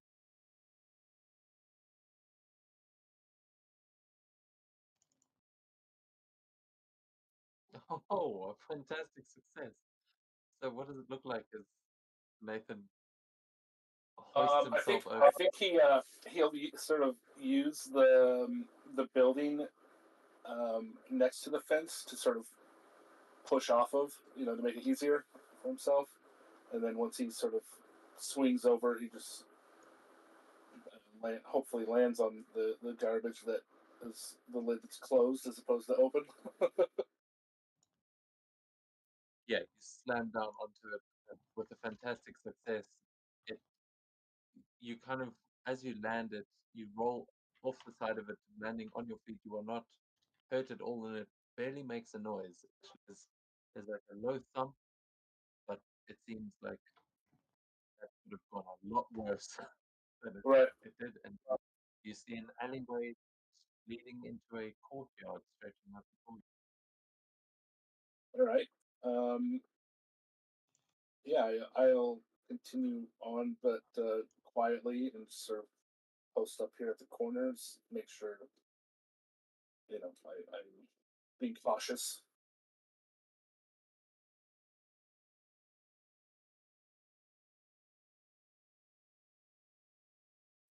Okay. Yeah, you'll see from there. You will see that there is a man that seems to be walking around the courtyard. Um, that is, he's dressed in what looks like a kind of a cheap suit, and he's got a fedora on. He doesn't look like he wants to be there. And there's another guy sitting at a table, who he seems to be sitting there smoking a cigarette, as he's just.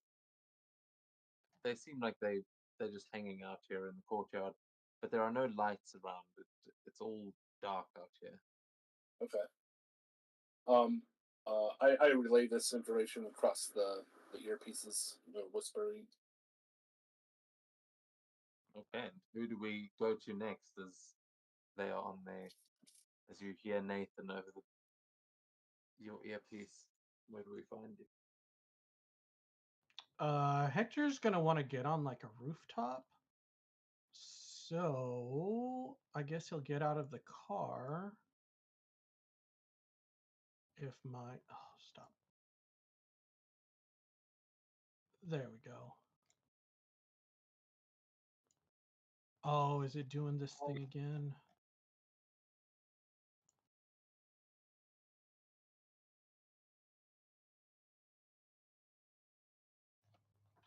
Oh, I think I know what you are on the what's called the ruler tool, not the token control. Or you press control at the moment. Oh, what?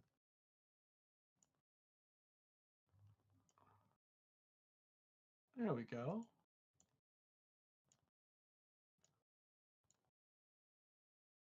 All right.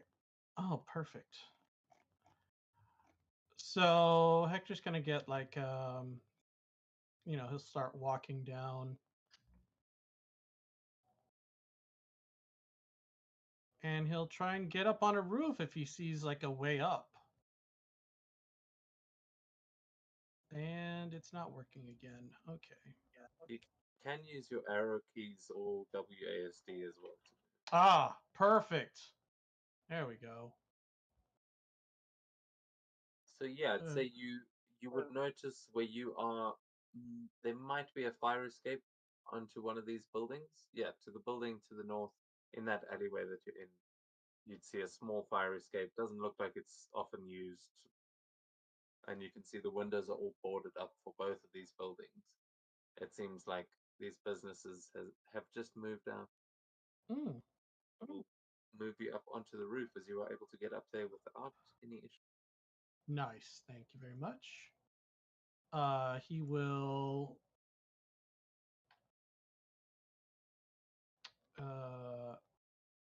take up like a good spot against the air conditioning unit, and he'll set up his little listening device, and he'll break out the binoculars and start watching from the rooftop. Okay, so got Silver on the rooftop with the eyes from above. Nathan has reported that there's a courtyard with two guys in it. Who else do we see? Well, Nicholas will try to find some vantage point where he can like get a clear shot in case of the guy.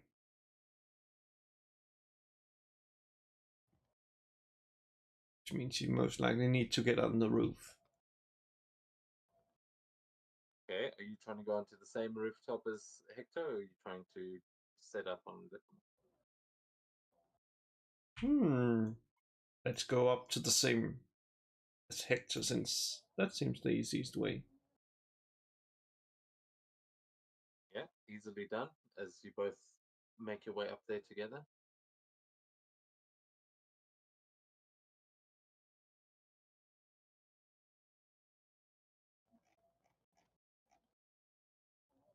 So while Hector's got his listening device out, are you is setting anything up there, Magnus, or are you just backing him up?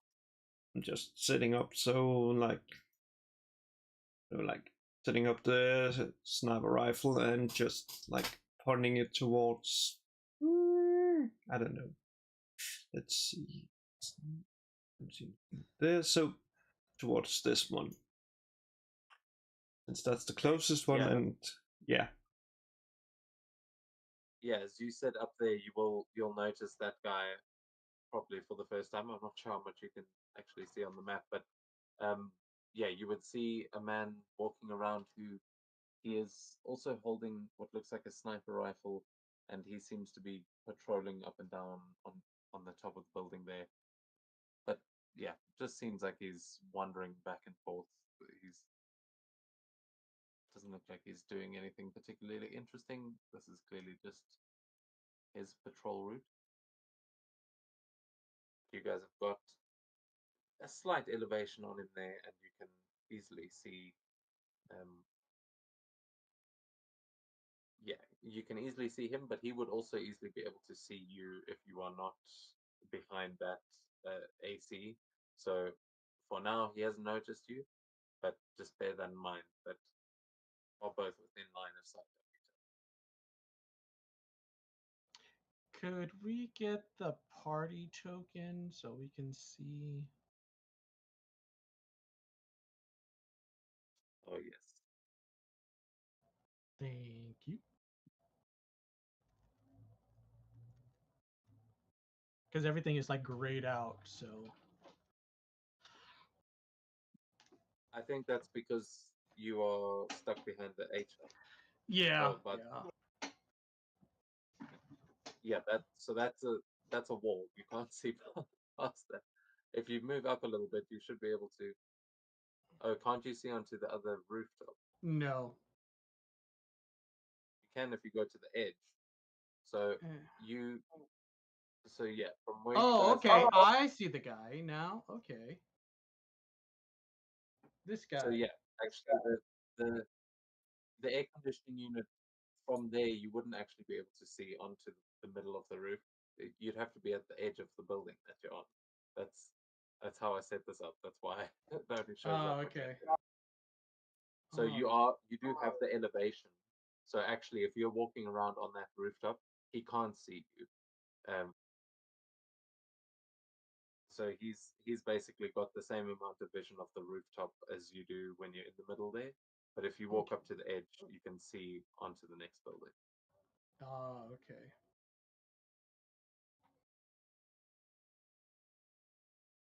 Yeah, sorry, that's a new feature. I forgot I'd set that up. So as you guys set up your Overwatch there, I see Tony and Ante outside the main entrance there. Are you guys doing anything to be inconspicuous, or what do you guys do? I'm just taking a seat at the bench and like lighting a cigarette. Just sitting. I think I look somewhat from the area, so it shouldn't be a problem.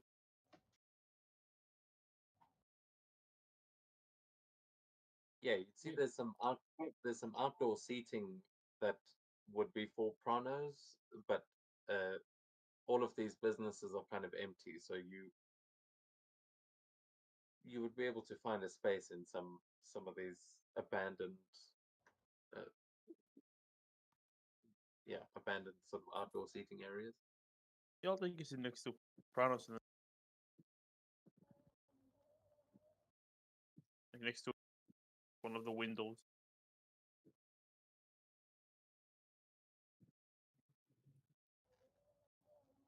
Yeah, Atlanta would just join him because it wants like understand how the fuck is he still alive and try to see if that's really the guy that he claims to be.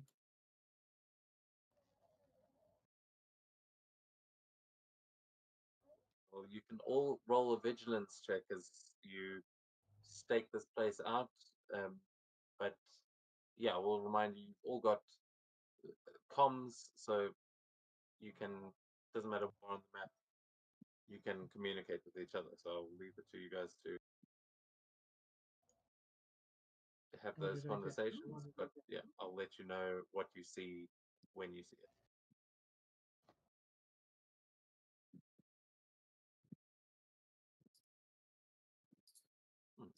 Good rolls there.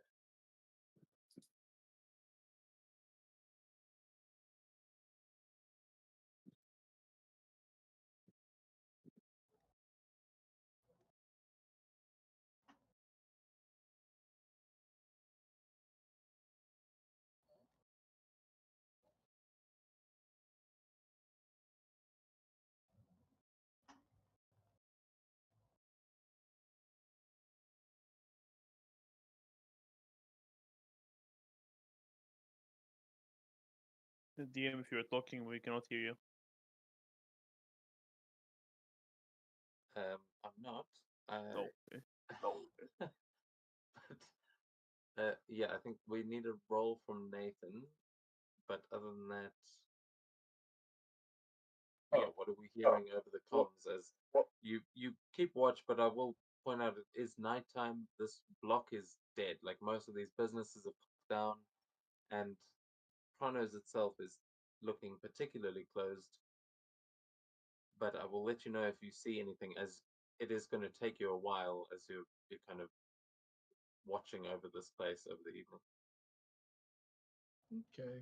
So Nathan would have told us about. He told us about the two people.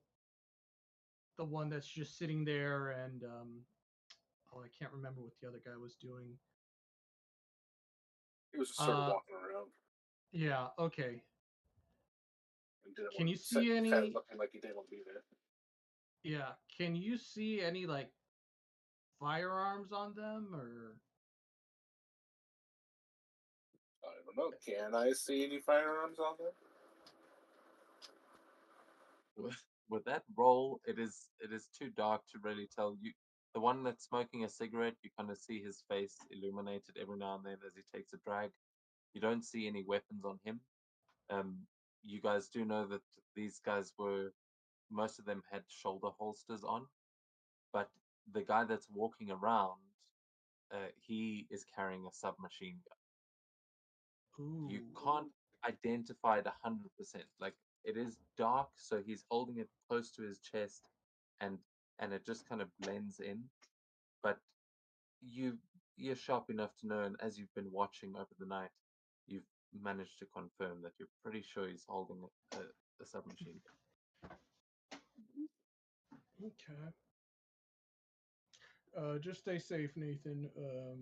Don't want you getting shot up. Yeah, we'll do.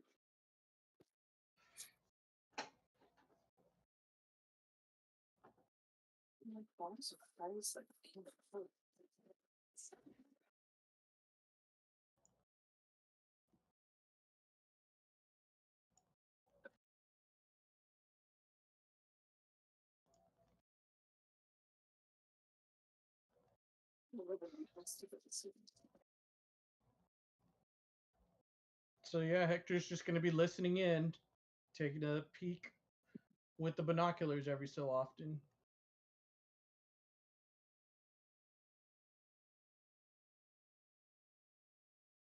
Yeah. Hector, with your 13, you'll hear it's mostly silence. You'll hear the guy walking around on the top of the building, kind of muttering to himself every now and then. But uh, when you're pointing it down to the building, you will notice that as you point like lower down on the building, you Mhm. start to get this interference. Like there's something that's creating this sort of high frequency sound as you point it towards the base of the building. And when you point it around, you just you hear sort of innocuous, like there's nothing there's nothing obviously drawing your attention other than that strange disturbance in the frequency. Interesting. Interesting. Okay. Hmm. So like is it like here where I'm pinging like where the static is? Yeah, it looks like if you when you're pointing it down towards street level at Pranos, Mhm. like as soon as you're going pointing at the ground and at that building, it that's when it seems to pick up. Okay. He'll get on comms. Hector will get on comms and be like, I think they have some type of what do we call them? EMP. No, not EMP, but it's a device to Signal disruptor. signal disruptor. There we go. Yeah. So definitely shady stuff for a empty restaurant.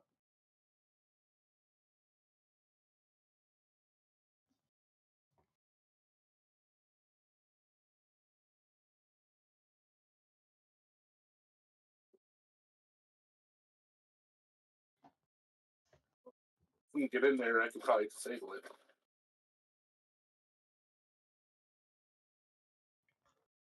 If we need What to, could I guess. Yeah, but what would they be doing with the signal disruptor?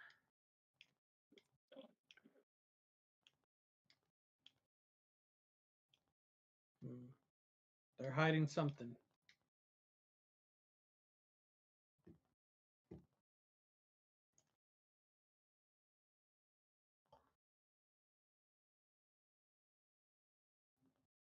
Nicholas, are you looking Where is Nicholas keeping watch? Are you just looking over that rooftop, or are you looking other places as well? Main focus is on this rooftop, though keeping an eye out here, because it would be really bad if there was someone just walking there and just spotting him. Okay, I will say with a fantastic success, you are able to make sure that there's no one else on this rooftop, at least for now. But you will also be able to, you'll notice at some point that on the opposite rooftop there is a hatch that opens up, that you see someone open it up and hand the sniper that's keeping guard on the roof, it just hands him a small cup of coffee as before the hatch closes again, and you can tell that there is an entry point into the building on the roof right there in the center. It looks exactly like the hatch that you are currently standing in front of. I guess they're not all hatches, some of them are probably doors, but yeah, there is an entrance into Pranos there.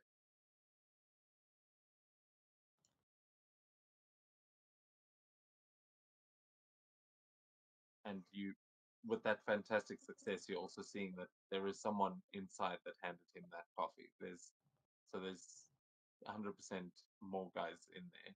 You don't know if they're more thugs, but one can assume that they know why whoever's in there is aware that there's a sniper on their roof.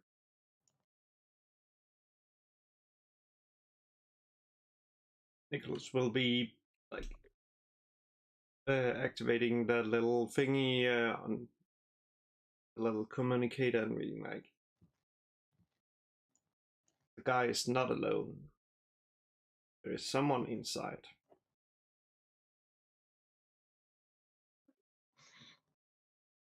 All right, Yeah. that's yeah. Go Yeah, go go ahead. Yeah, we can see some movement on our end. I believe I saw someone moving. There Yeah, he you is. would have seen the sniper above you, who has probably noticed you guys as well, unless you are. Are you guys doing something in particular to try and hide yourselves, or are you just sitting out in the open? I'm just sitting out there. Yeah, pretty much.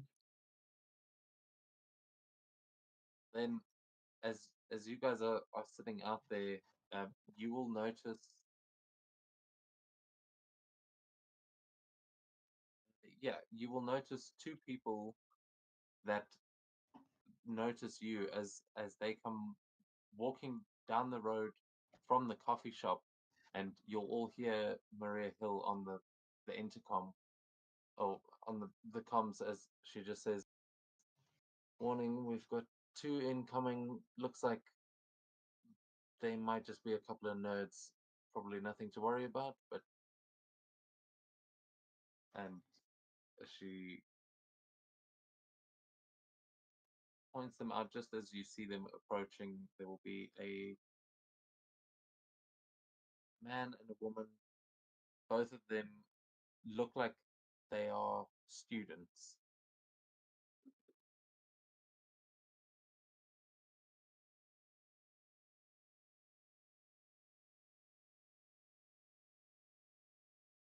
Putting their tokens down.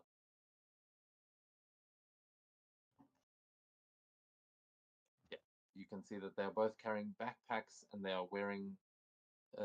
One of them is wearing clothes that you know pretty common. It's at Empire State University. You can see she's got a jacket on that has their emblem.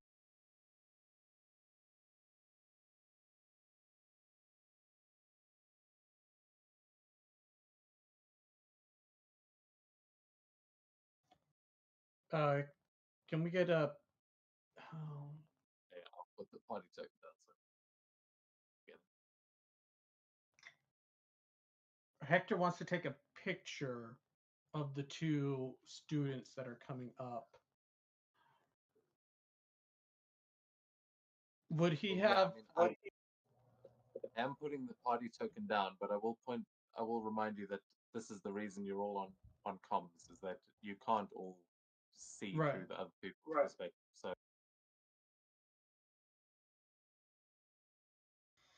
Right. So if Maria would have said that, Hector would have tried to get into a position where he could snap a picture real quick with his cell phone.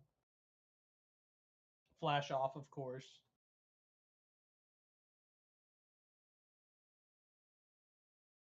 okay, yeah, I mean, you might have been able to get to the something there and catch a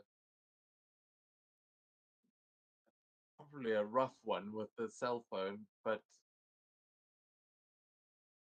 yeah, from on the rooftop, it's probably not going to be um, worth much other than being able to tell that these look like two university students that are approaching the restaurant.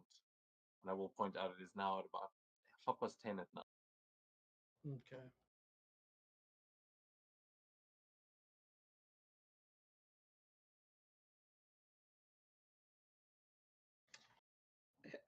Hector will, seeing that his picture isn't really that good, he'll ring down to the other to Ante and Tony. Hey, you guys think you could get a picture of them without them noticing you?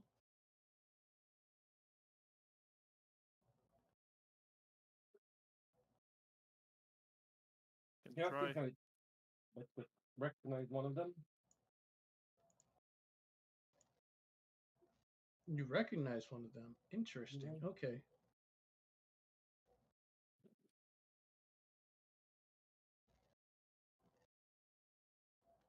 Well, if they're Hmm. approaching to us, I would get up and approach them and just be like, "Fancy seeing you here." You guys are like right outside the front doors as you kind of meet right in front of the doorway there, and you see the girl kind of looks at you with a bit of shock and confusion, and she goes, "Oh, what, I'm sorry. Do I know you? Aren't you that lawyer from the police station?" Yeah, I see your case got. I see you got released.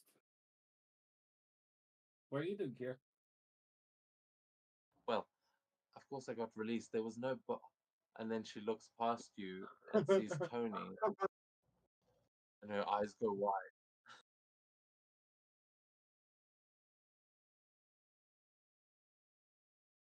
You were She saying? says, she just turns to the other guy, and she says something in a language I doubt you understand.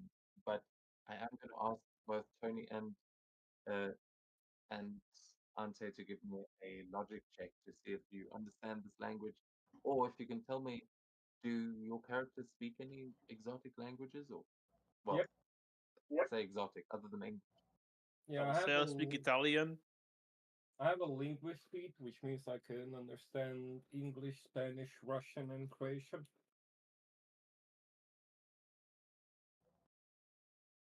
Oh, nice. Okay.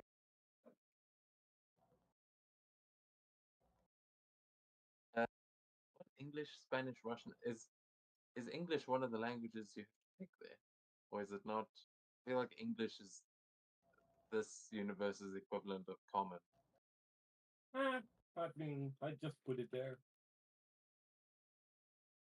I will say you would have. We're going to assume because you're a New York lawyer, you can speak English by default. If you want to swap out that English for a different language, you can tell me now. Sure. Uh, let's Yeah, go I for speak French. Italian. Yeah, I I'll would grab say. French instead of English then. Okay. Huh.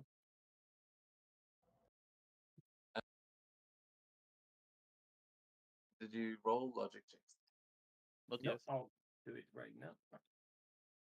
I'm actually good at these. Yeah, not bad. Tony, you'll have edge on yours. So.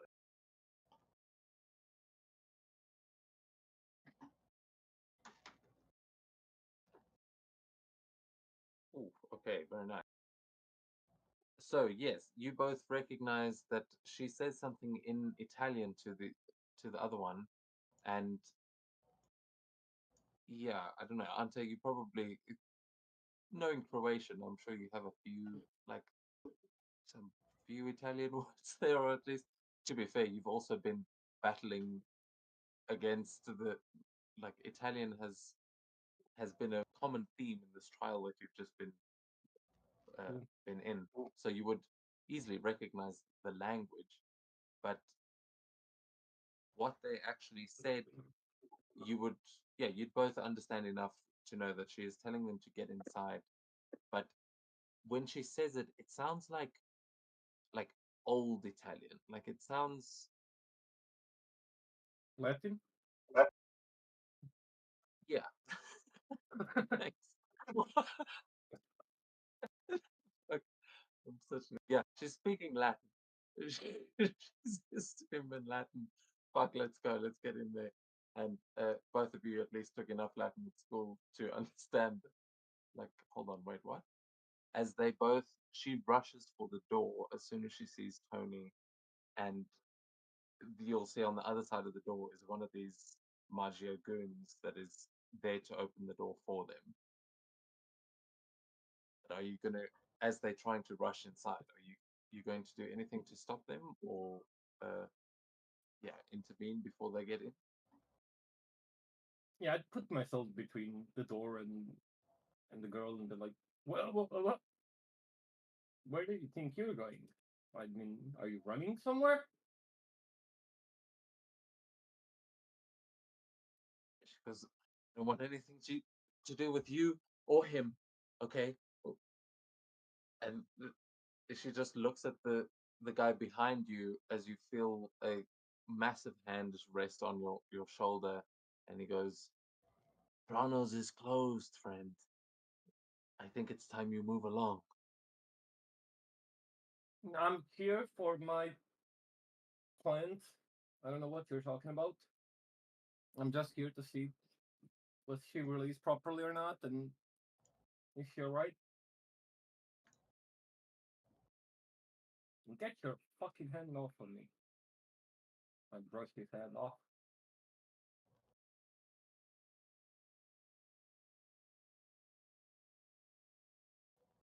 Yeah, they are going to like he's trying to stop you from blocking them, but yeah, are you resisting that or Yeah, I tried to uh, resist. okay? I'm going to make a melee check against your Fuck. melee defense. It, this won't deal damage. He's just trying to grapple you essentially. This scrawny little guy trying to do shit.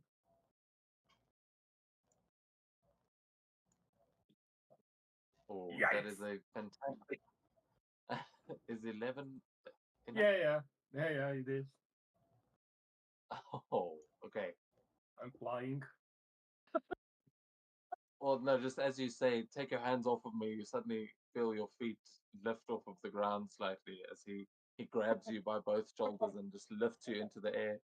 And he goes, "Don't worry, Veronica. I'll take care of him." And she goes, "Thanks. Don't let them inside. The fucking lawyers. I don't know what they want. That one died." And she just moves past you and into the building as she is followed by the other one, looking at both of you in utter confusion. But at this point, the big guy just moves you out into the street and plops you down onto the ground. And he goes, "Now, this is me asking nicely. Please don't make me come back and ask again, or else my friends might have to do some asking with. You understand?" Yep. I understand. Boys, have a nice eat. Wait, Yeah. Tony? Is that you?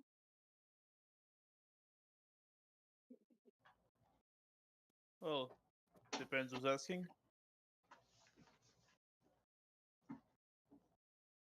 It's me. It's Eggy. You remember me? You got me off of that drunk driving charge about a couple of months back. Yeah, yeah, it's been a lot on my mind lately. Sorry if I'm can connect face to case. I don't blame you. Sorry, man. I thought there was something dodgy going on, but uh, glad to see you're all right. Some of the boys are saying you got shot. Was starting to get worried.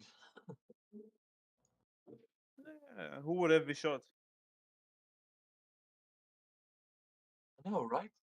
You one of the favorites. You stay safe, Tony. And he gives a little nod of his cap. And you will remember this guy as being a goon not for the Manfredis, but for one of the other uh, five families, the Nefarious. I'll have to look it up again. But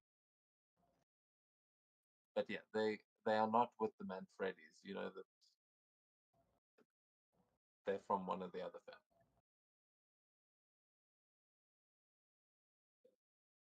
I know it might not be my business. Was it Eggy, you said? Yeah, Everything around good around here, I've heard. Many's burned down.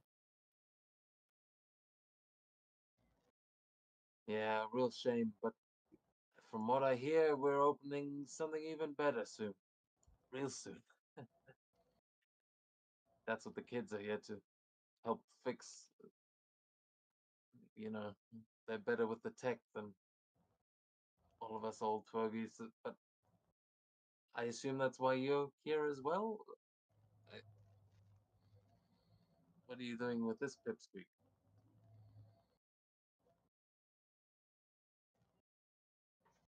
Hey, lost the trial and hope for some tips.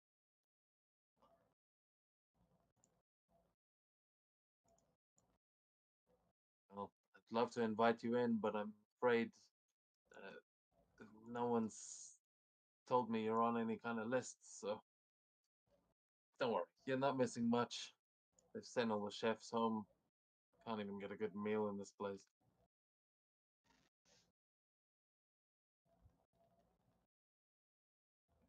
Yeah, well, I won't start digging unless there is something you want to share. But yeah, See you around, Tony. He'll head back into the restaurant.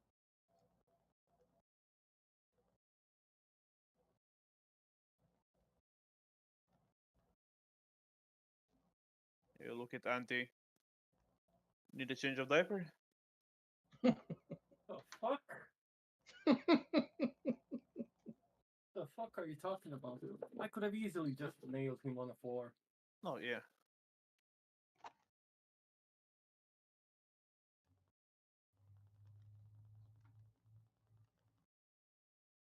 I am afraid that this is bigger than we all expected. That man is not a man Freddy. Then what is? Uh, insert last name that I wasn't quick enough to write. That the narrator's desperately trying to look up because Something with an N. Nefarioso sounds wrong.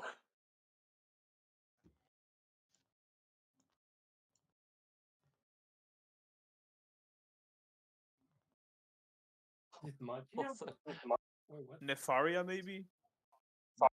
Faria, that's the one. Thank you. Yes. Yeah, it is one of the Magia families, but the Nefaria is the one that he's not a member of the family, but again, he works for the Yeah.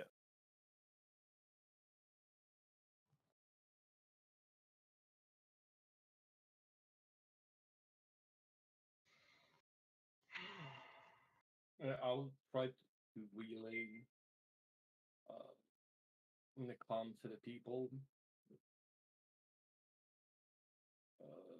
That this might be just bigger than what we thought, and also that we're dealing with some kids that have told me, like in private, that they deal with some nefarious shit, in, like research institute, or no university, sorry. That they're trying to, what was it? I can't really remember. They were trying to take his blood for something. Interesting.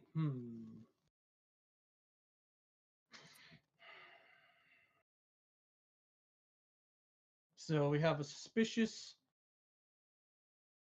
university students that speak Latin and a heavily fortified empty restaurant.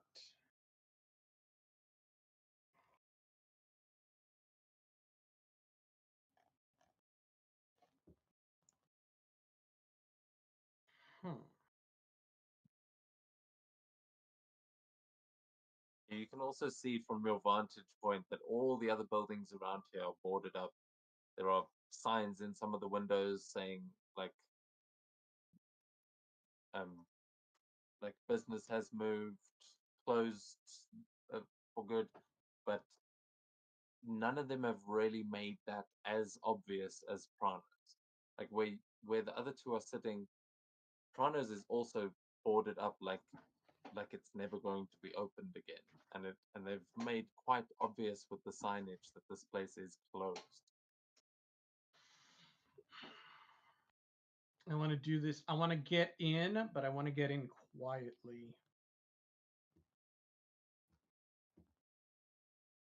And so far we have 5 people. 1 on the roof, 1 at the door, 2 at the door here, 2 at the door, 2 at the door, 1 on the roof, and 2 in the back. and 2 high schoolers. He said. And the 2 high schoolers. Yep.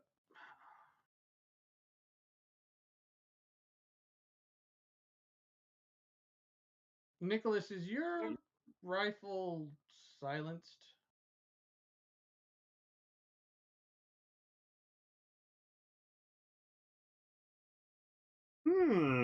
Well, usually. Unless it's a target far away where the noise isn't that important. Yeah, we'll say it's 1 building over. Even if it's silent, it will be heard. Yeah. Technically speaking. Yeah, that's what I was afraid of. Yeah, look, I mean, you might have gotten a shield silencer. Yeah, that's also true. In the Marvel world, I feel like you might have video game style silencers that defy actual laws of sound and physics. science. But I mean, it's up to you.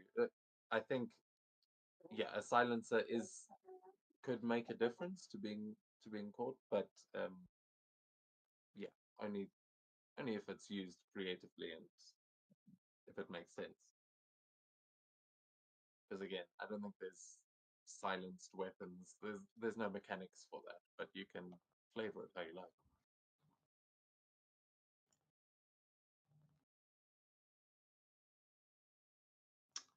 I Well, think, actually, yeah. sorry, there are mechanics for being within earshot. So I'd say the silenced weapon would actually have an effect on those kinds of things. So I'm not sure how exactly that would come into play just yet, but there are mechanics that going silenced would be able to help with. Sorry, what were you going to say? I think Hector's gonna move out of position here. Try to sneakily get up over. Ooh.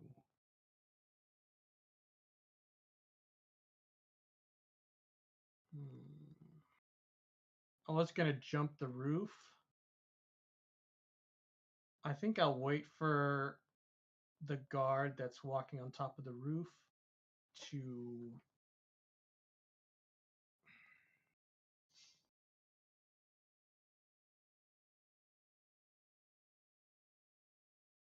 Okay, it looks like he's moving away. Can I jump from one roof to the other?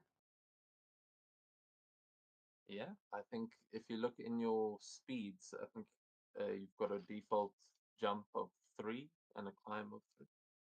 Oh.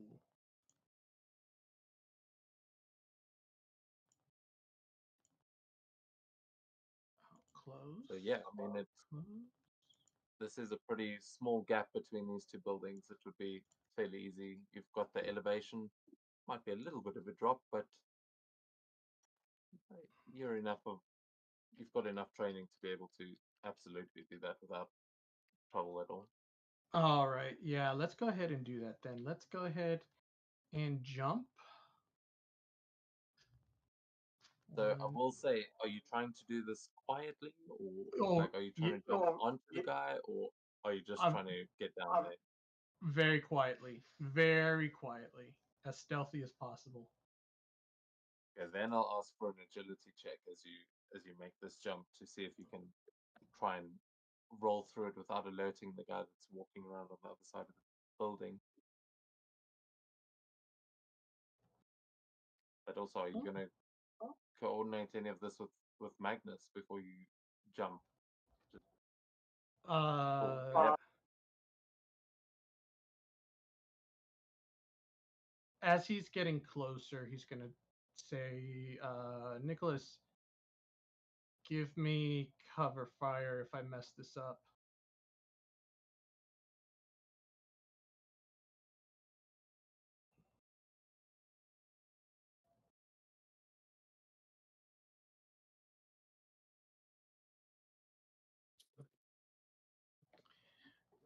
And yeah, he's gonna stealthily jump across the building.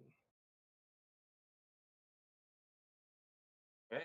And with that, as you see the guy going to the other side and looking over the other side of the roof, you jump and land and roll. You barely make a sound as you kind of roll out of it. You look up and see that he has not noticed you. Um, at this point, Excellent. he's walking down the other side of the roof and has kind of got his back to you. Okay. Hector's going to try and sneak up behind him and choke him out.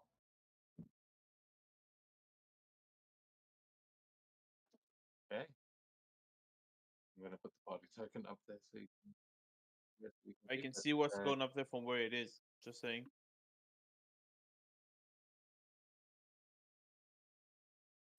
Okay.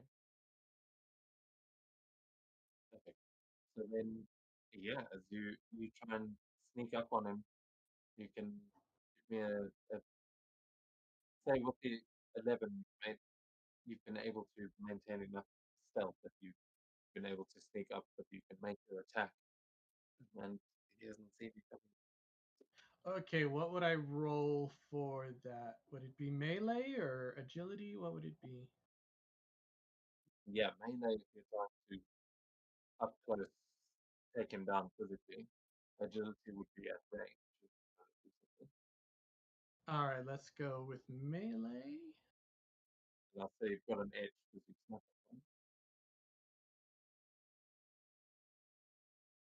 up on. Oh, I'm gonna need that edge. Oh, no. All right. I didn't see any other roll, but okay. Yeah, did it roll the edge though? Yeah, you should roll It the did. edge. Yeah. Oh, Oh, is it still a See, 7? I think it rolled another two. Well, let me. You know what? Let me. I let just me didn't go. see any roll. That's why I'm asking. Okay. Let's do this. Let's do this. If you go in the reroll history, Yeah, yeah. it's another two. All right. Okay. 3 times in a row, the dice gods have spoken. Uh, Yeah. as as you sneak up behind this guy, you grab him by the back of the neck and you put him into a headlock, but you don't quite lock it in. And, and as you, sorry, that was in character. He starts choking as you pull him down to the ground, and he tries to wrestle you off of him. Is successful in doing so. You're both kind of scrapping now on the ground. Magnus, you see through your sights as you're trying to give him cover. It's like it's impossible to pick out a target as they are kind of wrestling now with each other and getting in each other's way. But before we roll for initiative, is anyone else going to try and do anything?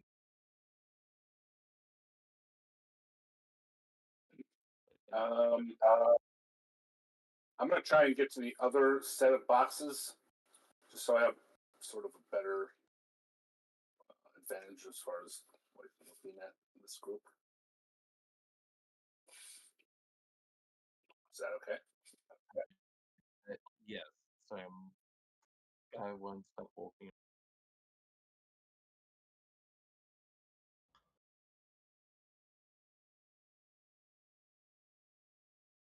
Okay. Okay. You should be stationary now. But yeah, you slip across there without any trouble at all. It is very dark here.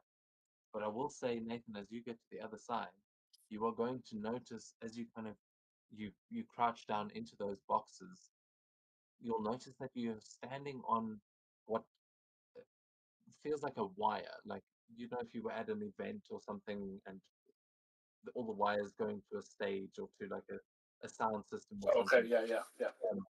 Like you can feel wires similar to that under your feet, and you now realize that all of these crates, there's like there's wiring and stuff that is being hidden underneath these crates. You're not entirely sure what it is, but there's definitely some sort of machinery in amongst all of these boxes. Well, I would like to attempt to open one of these boxes and see what's inside as quietly as I can. So you crack open one of the crates as it seems like it's quite easy to do. They seem loose, and you realize that they are empty, but they are full of there is like sawdust from packing, and, well, maybe not sawdust, but it looks like they were transporting electronic equipment in these crates. But as you check through the couple that you're hiding behind, you notice that they are all empty. Okay. But there's just like the wires, so the wires like aren't necessarily connected. That could just be like leftover The remnants. wires seem to be going underneath the crates. So it looks like the crates have been piled up on top of whatever these wires are connected to. And there's so many of the crates that it's like they're kind of blocking what that machinery is. It's like it's hard to tell because there are wires going off in different directions. They might not lead to anything, but you know that this kind of heavy duty wiring is probably here to power something pretty like pretty powerful, but you may have to follow where those lines actually go to figure out where they're going to or coming from. Okay. Um. Well, I mean, so the guy that's sitting at the table, I assume his back is to me because he's sitting. I would assume he's sitting towards the table, right? Yeah. The other guy gets real close for a second. So yeah. I think I'm gonna try and sort of stealthily take this guy that's close to me out with the baton that I grabbed. Okay. Then you can also make a melee check to, as sort of simultaneously with Hector trying to choke out the guard on the roof, you try and quickly stealth take down this guy that as he approaches the crates and kind of turns around and picks his nose for a moment, just giving you this Nice. perfect opening. Like that. Yeah, what does it look like as you just sneak up behind him and take him down? Yeah, I kind of wait till he sort of turns around so he's not facing me, and then I just kind of do a scoop and whack him over the head, and then I try and catch him like as he falls so he doesn't make a loud noise, and then I drag him. I think I drag him off, sort of maybe over here. Okay, yeah, that exactly as you say, you knock him out and drag him away, as we've all done in a million video games, and he is Are you just propping him up against the crates, or are you throwing him in one of them, or just leaving him here on the ground? Yeah, I'll put him in one, and then I'll actually stack another box on top, just so that way it's harder if he wakes up.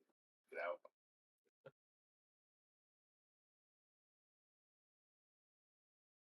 Okay, so Nathan has played some Hitman, and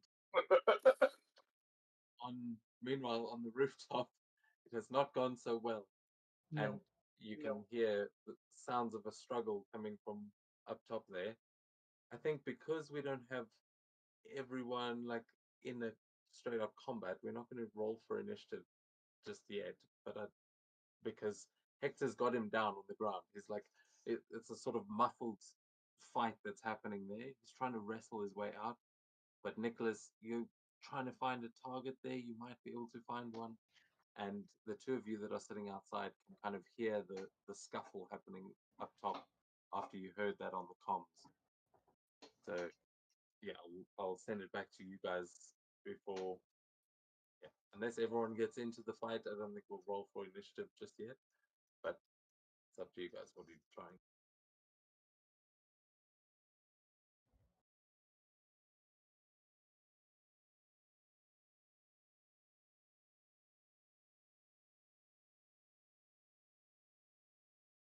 Hector would I have a chance to pull out my non-lethal pistol and try and shock him unconscious? You absolutely would. It would take you a minute to get to it as you guys are struggling. Okay. So I will give the rest of the party a chance to act first. But yeah, on your what would be your next turn, you could absolutely draw that pistol and try get a close range shot. But I guess Magnus, the question is to you: are you going to try and take a shot here? As like you don't really feel like you have a clean one, as they keep blocking each other from you. But yeah, are you going to attempt to take the shot?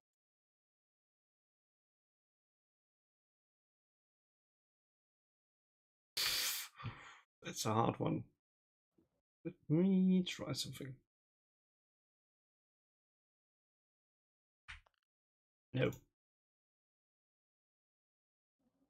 Not gonna take the shot because he thinks back on what got him, shall we say, thrown out of the military and is like, not gonna take the chance here.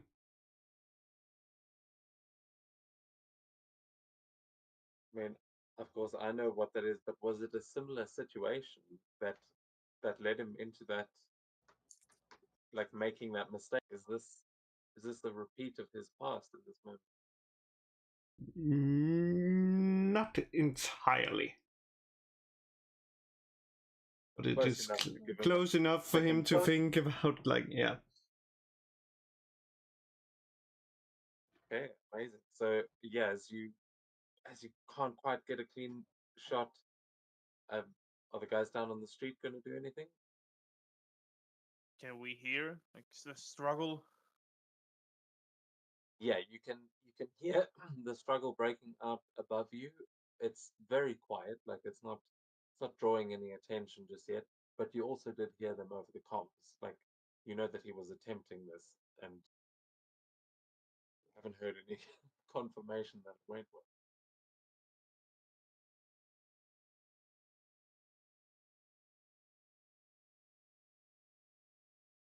Mm.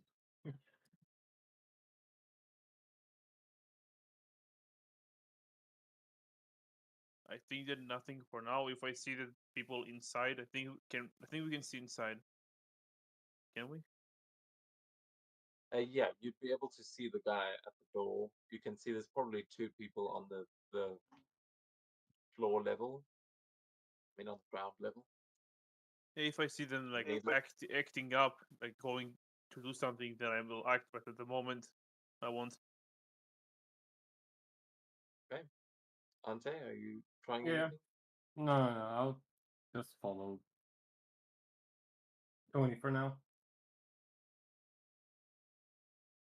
Okay, then Hector, it looks like this fight is between the two of you. As you Okay. wrestle around, he's trying to get free, and he is going to attempt a melee check first to try and get out of your grasp. Okay. And this is going to be versus your melee defense. Which is a Actually, 10. is your melee or your resilience defense higher? Resilience is 12. So resilience would be Okay. higher. He's going for the resilience. So he's going to attempt a melee check against 12 to Oh, try and get wow. out. Oh, but he does not. You keep him gripped and you manage to get to your pistol. What are you going to do as you draw there and he's just wriggling in your grasp? Hasn't Yeah, made enough noise to hurt anyone yet. he's going to like put it towards like I guess like in his belly area, like on the side, and he's gonna try and tase him unconscious.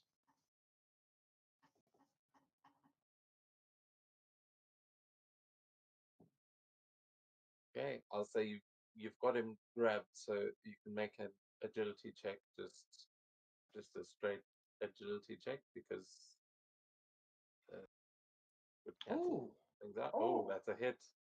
Roll your damage. uh, calculate damage. Oh no. Um, wait, do we? Oh, Yeah. oh, okay. Oh, right. I calculate it, and then you can apply it. Oh, I see. I see.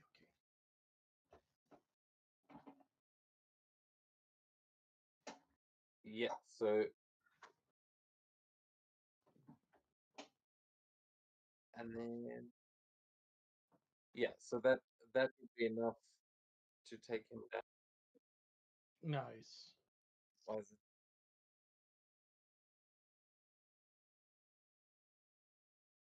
Yeah, as he tries to get away, and there's a tiny little flash of light, and you hear the sound of that taser going off as he like goes tense for a moment and then slumps over in your arms, and he is out cold.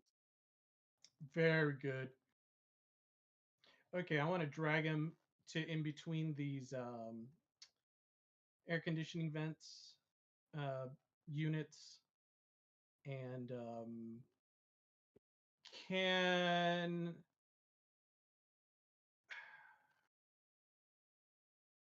I gag him somehow? Yeah. All right, yeah, I'll go ahead and I'll gag him. I think what I'll do is um how are we gonna gag this guy? Take his I would shoes have off and tie his socks together. Yeah, that's what I was thinking. Um would I have like handcuffs on me? Yeah, you would. I just love the Okay. idea that that's what you hear over the intercom as Nathan's busy stuffing someone into a box.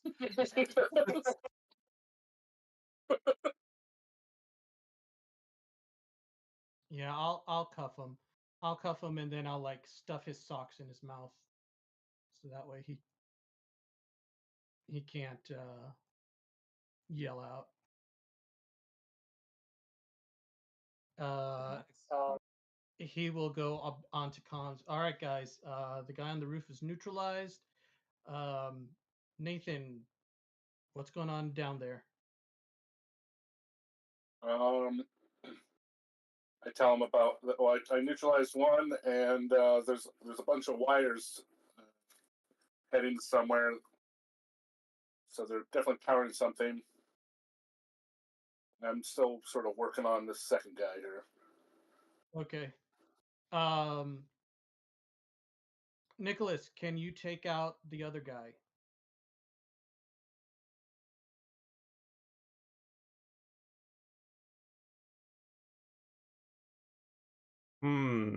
What other guy? I don't see another guy. The one that Nathan is next to over here by the little open area.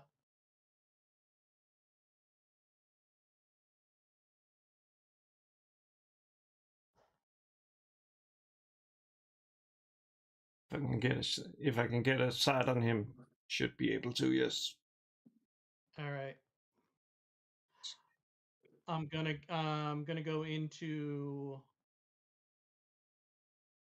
Well, no. Let me go ahead. Let me get over here so I can see what's going on. But I want to get onto the. Let's see. Do I see the other guy? That's Nathan.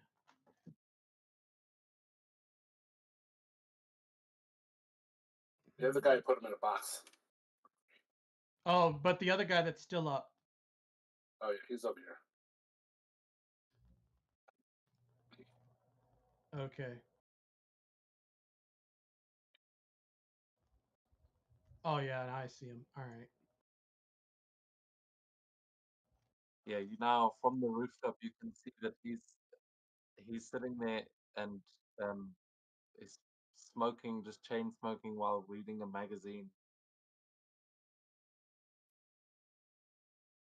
Seems like he's been reading stuff while he's here. He hasn't even noticed that the other guy's disappeared. I mean, I could try and whack him from behind, like I did the other guy, if you want it to be more silent than a gun. But it's up to you guys. If you think you can do it, give it a try.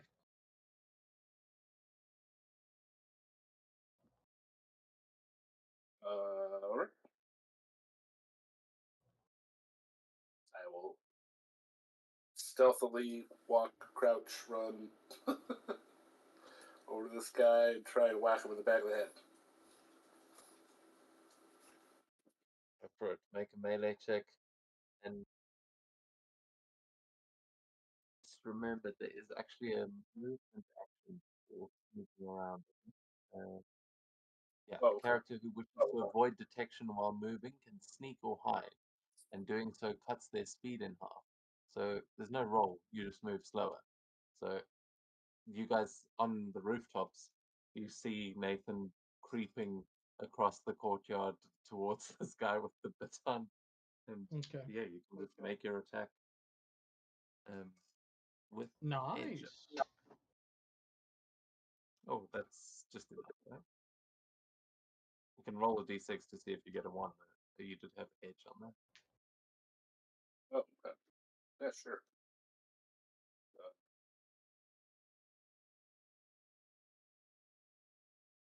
Six. Nice. Hey! Fantastic success. Okay, yeah. So that is, how do you knock this guy? Actually, this guy, I like sort of tap on the shoulder to make him turn around and look at me, and then I just whack him right through, like across the face. Yes, man, Nathan doesn't need superpowers. Right.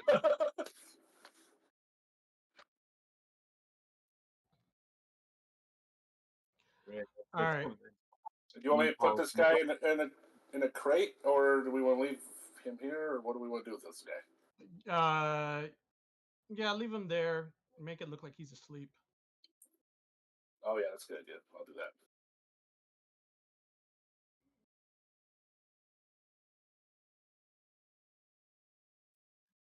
Really easily done. Some Alright. guy over looks like he fell asleep reading his magazine. Right, and then I'll go and like try and look for these wires and follow them, or at least see where they go. Yeah, you will actually, as you are standing there, you can make a vigilance check. I will say with trouble because it is so dark out here. But Hector and Nicholas, you can also make that as you guys have got 3 different perspectives on the scene right now. The other 2, it's fucking cold middle of the night. You're outside a closed down store. Yeah, stakeouts, man. Does the trouble happen automatically, or do I have to roll that? I think troubles happen automatically, but edges you have to actually choose because Okay. troubles always You have to check the trouble, I think. Yeah, I did. I just and now it's missing, so that's why I was wondering if it was making sure it was automatic and that because I didn't see like another roll happen. Yeah, you had if you hover over the little like re-roll history, can you see that there? It should show you what the previous rolls were. So I think you rolled a 5 on the marble die, and the trouble turned that to a 4 because you always Oh, re-roll the okay. marble first. If it's the Got it. highest, I think yeah. So troubles figure that out automatically. But ooh, magnet.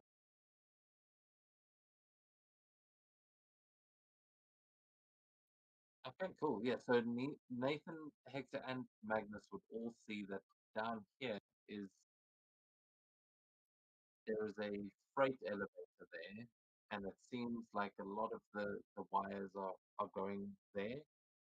However, Magnus, you would notice from your vantage that the wires are spreading out not just from that elevator, but from the building itself, and they are going all the way underneath these crates. It looks like there is some kind of device that must be drawing power from all of the neighboring buildings. It seemed like every building on this block has got a wire leading from its back door into this courtyard, and that they're all coming together and going into Pranos or going to the top of the courtyard. So it's like it looks like they're all drawing power or something from the neighboring buildings. Power? What? You have no idea.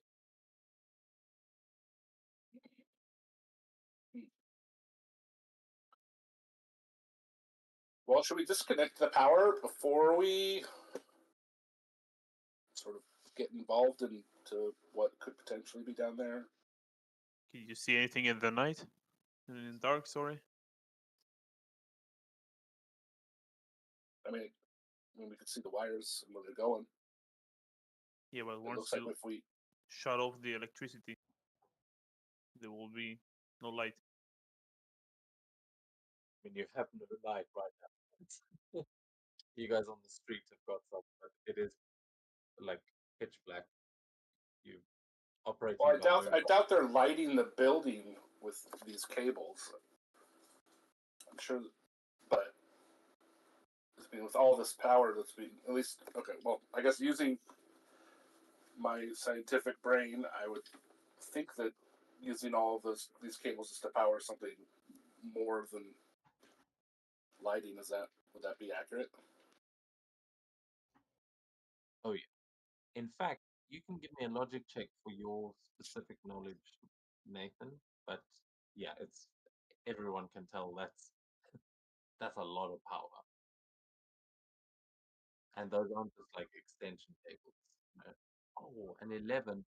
You know that like the kinds of things you could power with a whole city block of New York, like uh, that's a lot. You could probably open like I mean, yeah, I'll leave it to your imagination what you could actually do with that much power. But Nathan would know that this is the kind of power you would need if you were going to like open a portal or you were going to like restart some kind of ancient artifact or something like that. Like Right. this is not normal city work. Put it that way. Yeah. Like Yeah. whoever's doing this is up to something. Um, you would you would know actually. Sorry, that's what is. I couldn't remember your history for a second, but you would recognize in particular that some of these cables are AIM branded.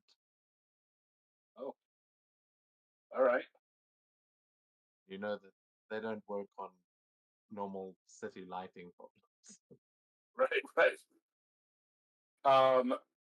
Yeah. So I'm gonna relay this to everybody, and say, there's way more power than what's needed to power this just this building alone, let alone lighting, and that that they're definitely using it for something much bigger. And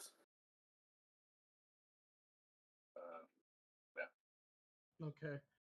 I think we should get inside. Nicholas, can you get on the roof and take the hatch down? Which of the roofs? This one right here that I'm pinging.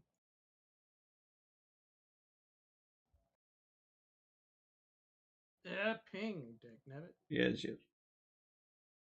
Okay. Nicholas is gonna put his rifle on his back and then just take a little sprint and then jump across the roof to the other side.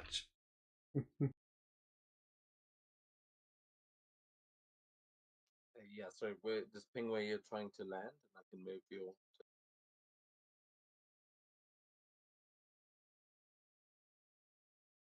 Okay.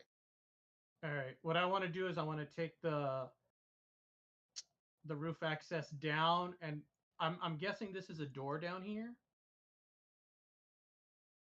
Yeah, there is. If you guys go into the building, we'll move on to a second map where you'll be able to access the Okay. bottom floors. Yeah, I wanna Right. open the bottom floor to let Nathan in. Okay. And Yeah. I'll come over to Ant and Tony. Hey, we're going inside. I'm gonna try and open the door to the back.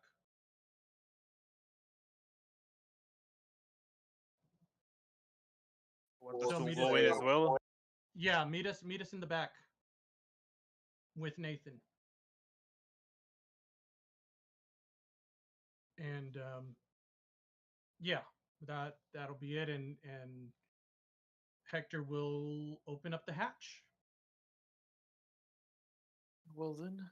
Okay, I will ask that you don't go running around once you get in there, but you can click on that hatch, and it should take you inside Pranos. Okay, so yeah, Nice. you two stay put until I can get onto the map as well. We don't want you to discover something you're not supposed to.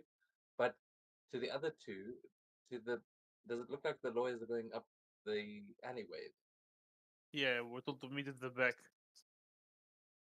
So as you are heading, I think the alleyway is blocked, but you would see that there's a fire escape that goes up. But we'll move over to the next map now, actually, because you are all within range. Just give me a second. Okay, yeah, I'm just gonna move them over. But the lawyers that are outside, are you guys? Oh no, here we go. I can put you in the alley. Never mind.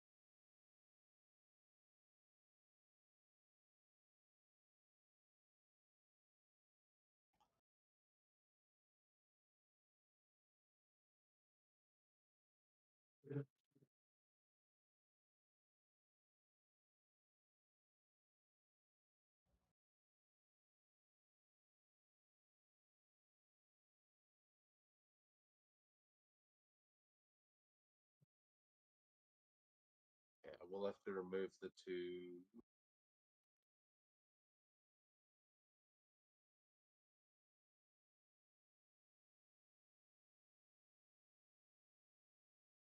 Okay, here we go.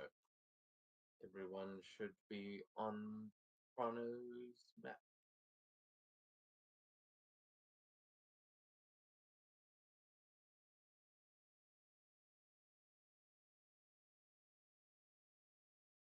Excellent.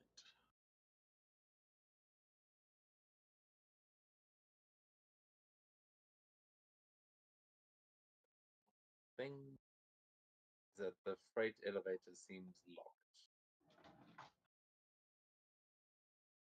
okay, What about Other than the that, back you guys door can there? move. That one seems open. It looks like it's just the pretty basic sort of kitchen back door. You'd see that. Hector, are we meeting back here, or am I going in?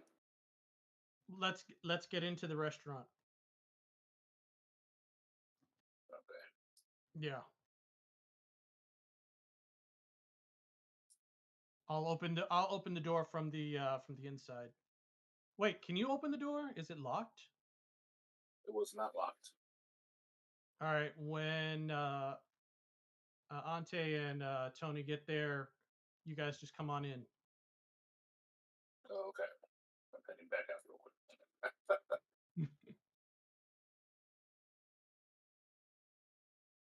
Yeah, you guys can all move around the map freely now. Every path should be just able to walk. You can go up and down stairs. You can, if you run into a wall, there's a wall there. So you should only be able to see what you can see. Which door would be the door that leads to the outside? Was it? Is it okay? I'm pretty sure You that's guys the are on one. the top. You guys are on the top floor. So, you've just come onto the top floor of a building, and it looks like it's about a 3-story building from the street. Okay, so if I take these stairs, I'll go down. These stairs right Yeah. here. All right. Yeah, but all of the doors are unlocked. So unless if it's a locked door, it will be locked on the map. But it seems like everywhere around here is unlocked. Okay, I'm gonna hit the stairs to go down. Oh, nice.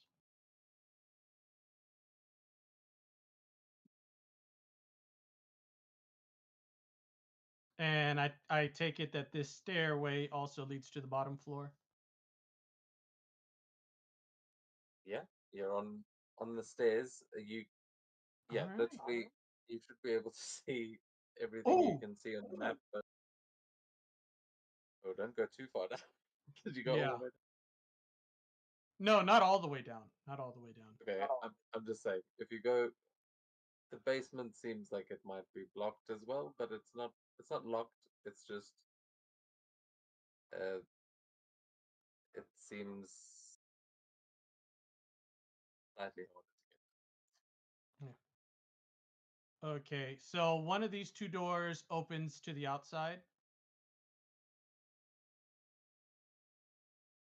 Or Yes, that one. The one at the top looks like it probably opens to the outside. okay. Oops. All right. Do I notice this thug? You do indeed. If you can see it on the map, your character can see it. So Okay. it's we're not going to use the party token for now. So you guys will have to actually find yourself, but you can, if you can see a thug, you can definitely see them. I think they should actually be able to spot you. So I think they'll automatically run up to you if they see you. I think if I've set that up correctly, but no one's noticed you yet. Okay, perfect.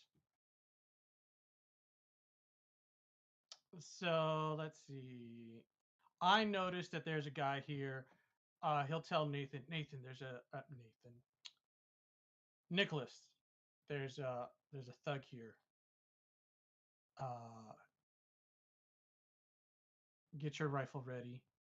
And Hector's gonna go and open the door to let. Waiting for. I'm still waiting for the two. Oh, okay. Lawyers. But the door is now open. Where are the lawyers? They're The lost. lawyers got lost. No. Hey, you climbing it's like you're climbing a fire escape there. Oh. I thought this was You're you. you are currently on the second floor of the fire escape.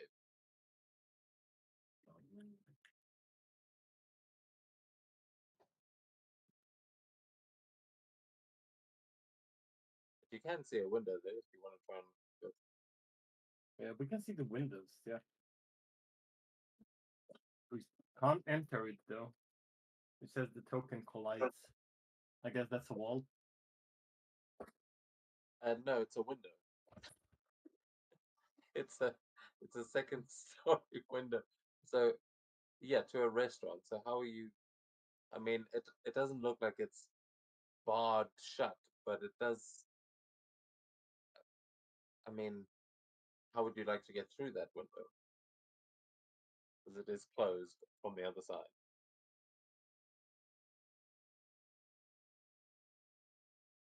Well, Tony, got any smart ideas, or we just break through? You are the armed one. What the? Why you expect me to punch the window to break it? I don't know.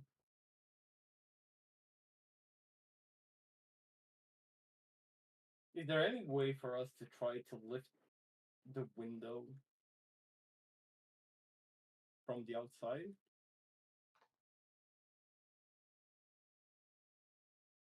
Yeah, you could pry it open, but it seems like it's latched. No. Like it's not a fancy security system, but it's like latched closed on the other side. But just like a normal regular window that has been closed.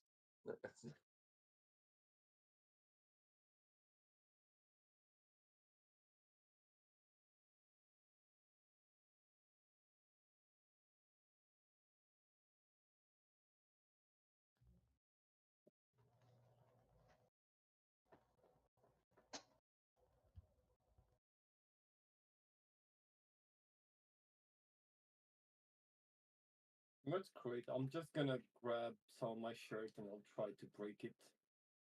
Try to get inside.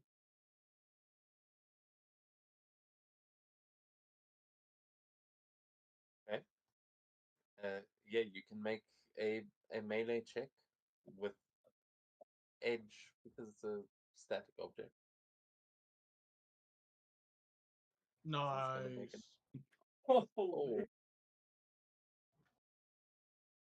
So yeah, I'll say with a fantastic success, you are able to knock out one of the window panes just as you make it make it small enough hole for your fist.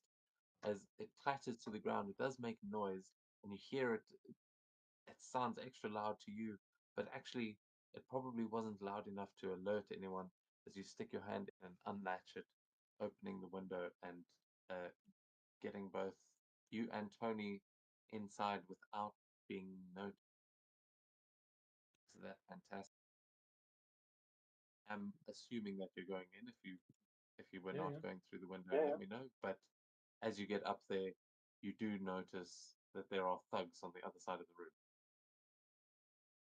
I'll just like point to Tony where the tugs are and like make a big silent sound and try to sneak around. Is this a wall? No, that is a railing that looks down to the floor below. So the tokens you can see moving there are on the bottom floor. Oh, okay, okay, they're below us. That's good. Run.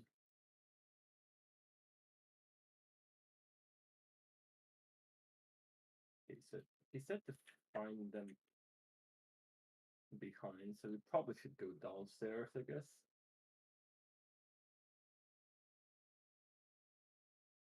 Tony, come on.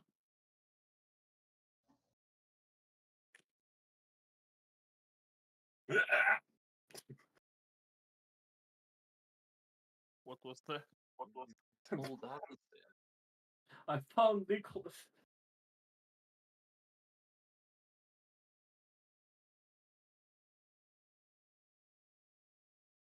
What happened? Oh, the bot left.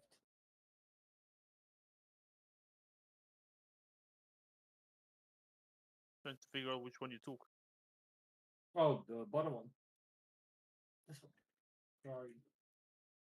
Wait, what? So now we're on the roof. Yeah, you're literally here. Yeah, I've seen them.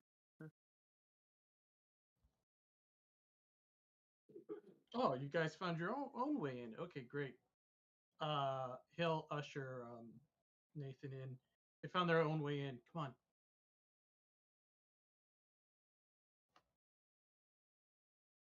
It's just like, where could they be? They haven't shown up. And they both just come down the stairs behind you. Yeah. Okay. All right. Okay, how are we gonna do this? I guess. Nathan, give me backup. I'm gonna go after the guard.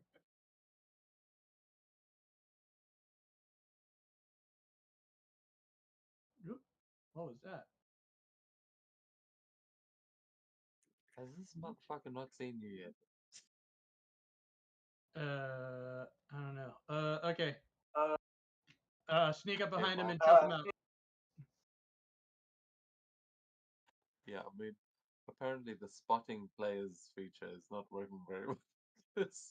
I guess you gotta be like right up on them. Okay. Yeah. It is lit though in here. So as you try and rush up on them, I'm gonna ask for an actually I'm gonna give him a vigilance check Okay. because you were just moving at half speed. Mhm.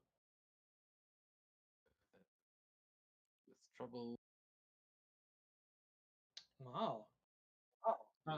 My vigilance is 12, so I think he beats it. Yes, with the 13, he as you come moving in, you just bump into a chair that squeaks, and he turns around and he goes, "Hey, what the hell?" And with that, we are going to roll for initiative. Initiative.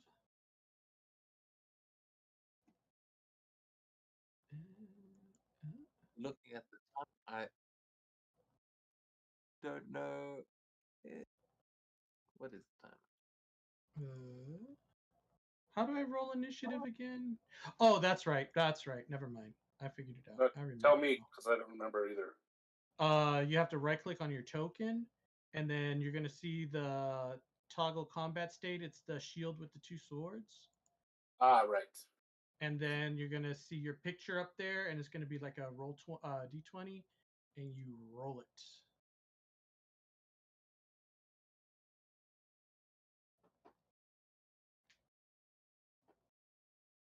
And I have an edge, so I'm gonna go ahead and spend that on the 1. All right, 2. All right, that's not bad. Hey, I got him over. My head. Nice.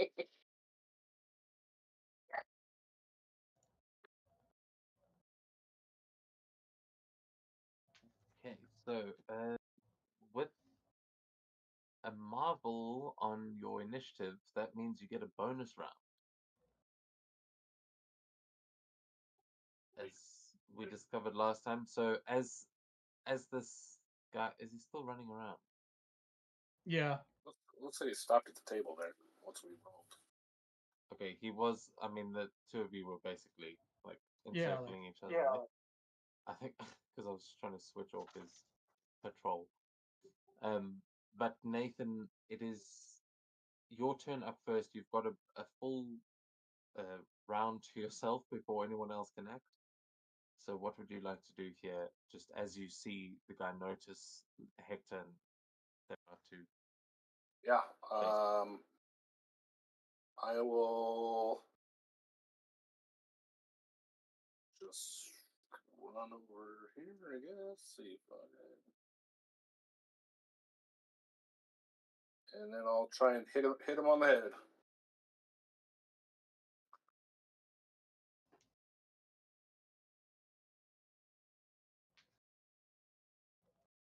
And no.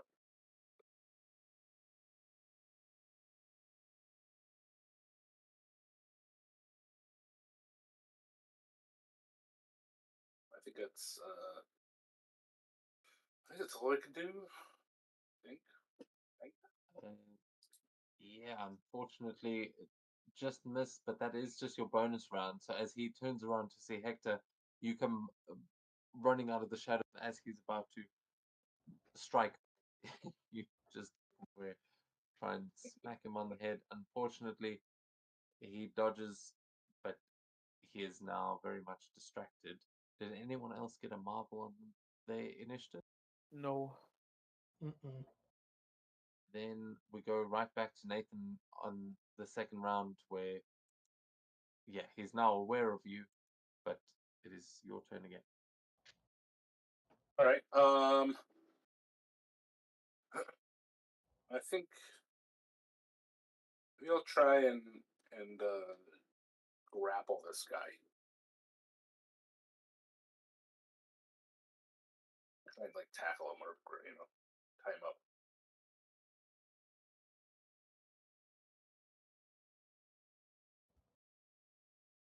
Yeah, that I think is a melee check against his melee defense.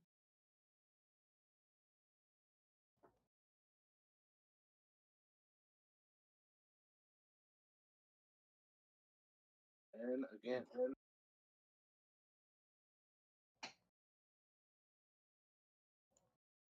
Okay, so yeah, you kind of tackle him into that table behind him, but he manages to stuff the takedown and just push you back a little bit.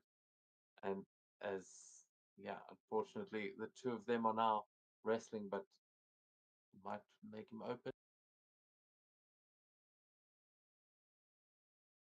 As I think that takes us to Magnet. Yes, it's time.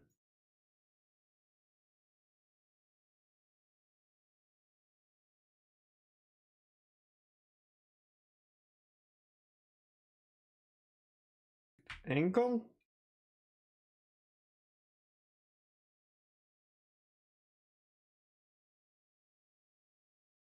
That. Just gonna try to shoot him.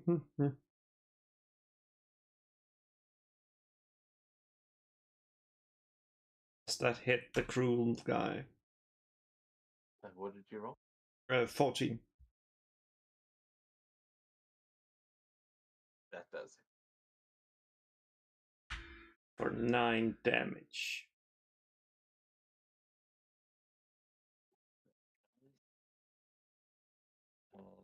Sorry, the cruel. Yeah, this one. Okay, he takes that hit. He's nearly down. It's like rips right through him. Kind of falls onto the table that you've knocked over behind him. Shouldn't be hard to finish him off. And then the next one, or rather when Hector, I'm just gonna like reload and it's like making like I'm ready to shoot again. And giving him basically using the help action, help reaction. Help teammate reaction. Which gives them edge on an action check. Nice.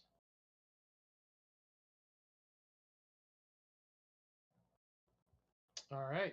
Hector is going to move in. Why is it doing that? Hector is going to move in and he is going to try and knock him out.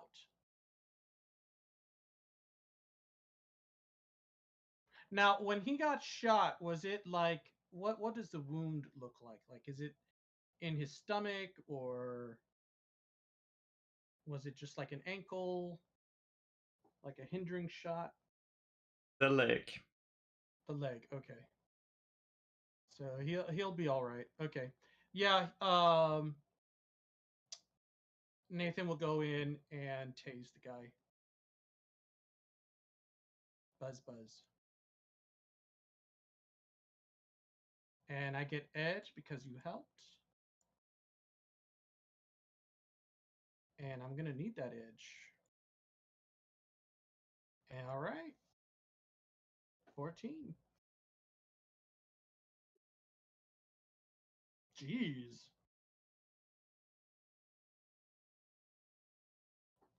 Yeah. That's a Yeah, lot yeah, of damage. grabbing his leg.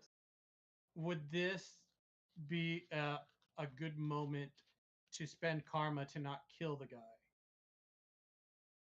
Do you have the heroic tag? I do. Then you're not killing him. Oh, okay. Oh, perfect. Excellent. Okay. Yeah, you guys came in here with non-lethal weapons and all of this intentionally. You don't have to worry about killing Okay, him. I got worried because of the sniper rifle. Yeah, as long as you're heroic, you will automatically not shooting to kill. That's what the tag says. Excellent. Um. Oh, there's another one. I guess that's my turn though, right? Or Yeah. yeah, I guess that's my turn. Yeah. Okay. Back at the staircase, the lawyers.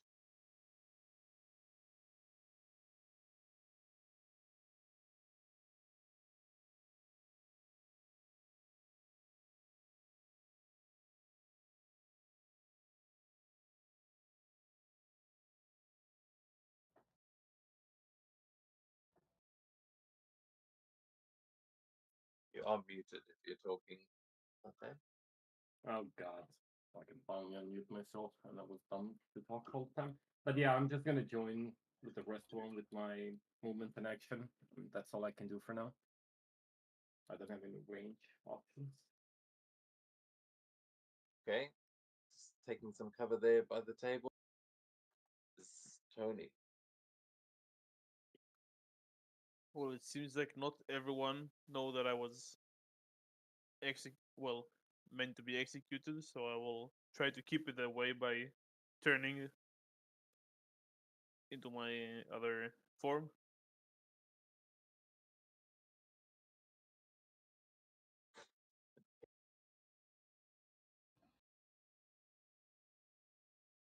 There he is.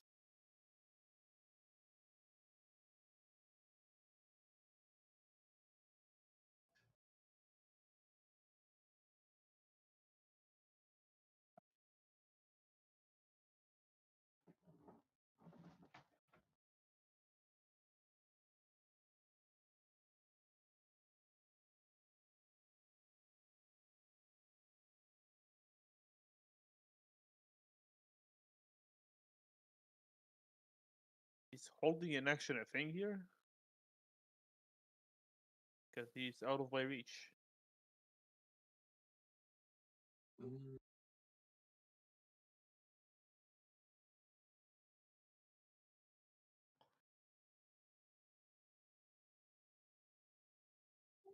Not that I can see, but I think there is something, but I cannot see it. there's a bunch of you can escape, ram, fastball, special, help teammate, release, interpose, or sculpt.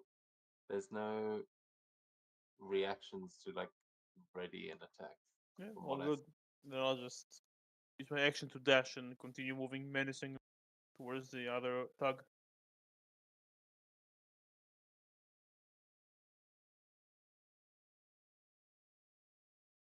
Oh, and just for future reference, the help you can take the help action, and then the help reaction is usually you only take that when they fail a check. So I mean, it doesn't make any difference to what happened now, but just for future reference. Okay, so I don't automatically get the edge. Or No, but I mean, you would like it's okay to declare it like that, but just to give someone an edge like that would be an action in itself. But I think it's oh, pretty much you can help as an action or a reaction.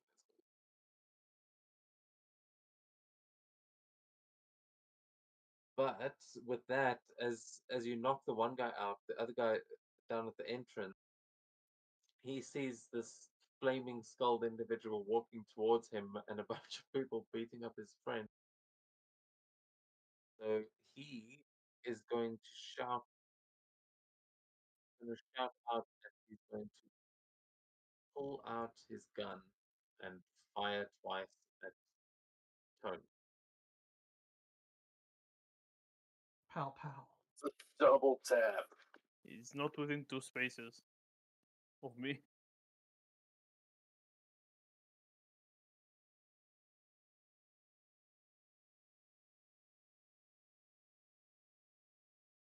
No, that it can shoot two people next to each other.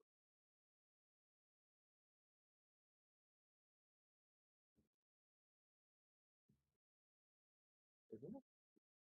I think it might be talking about a different attack. Okay, I'll just make a difference.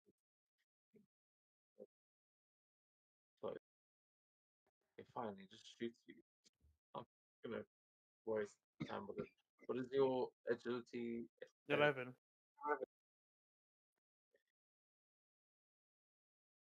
Oof. Draws his pistol and fires, and that is going to be a hit with a 40. Unless anyone wants to spend karma, there's going to be 3 points of damage to you, Tony. Yeah.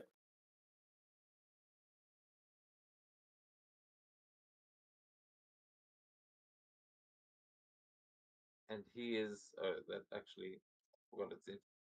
And then we've only got 25 technically. But he is going to rush there over to a table, and he's just going to shout. He goes, "Hey, you idiots! What are you doing up there? They're down here!" And as he's shouting, you're going to hear two voices coming from up above.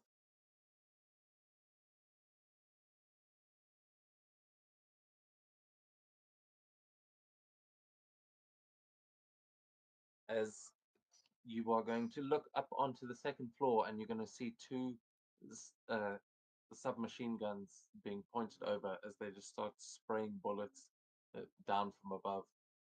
And Nathan and Ante, you are going to be a target of each of one of these attacks. Okay. First one is going for Ante.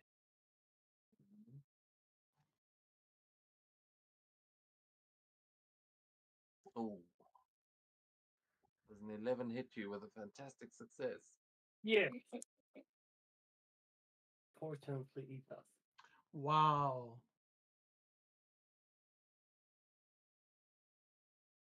It's What do you- 14 points of damage. Do we have the vest? Yeah. Oh, that's right. I think it should automatically do it, shouldn't it?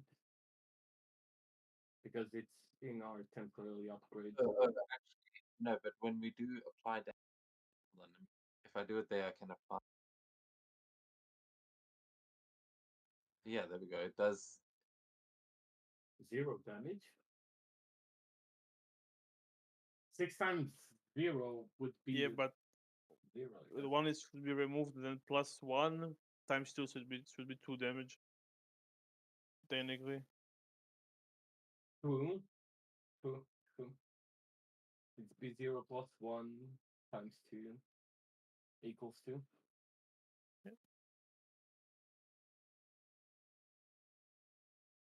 Oh, okay. So yeah, you.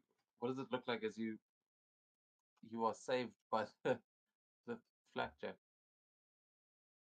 It just wrinkles and looks at the gun and says, "That fucking hurts!"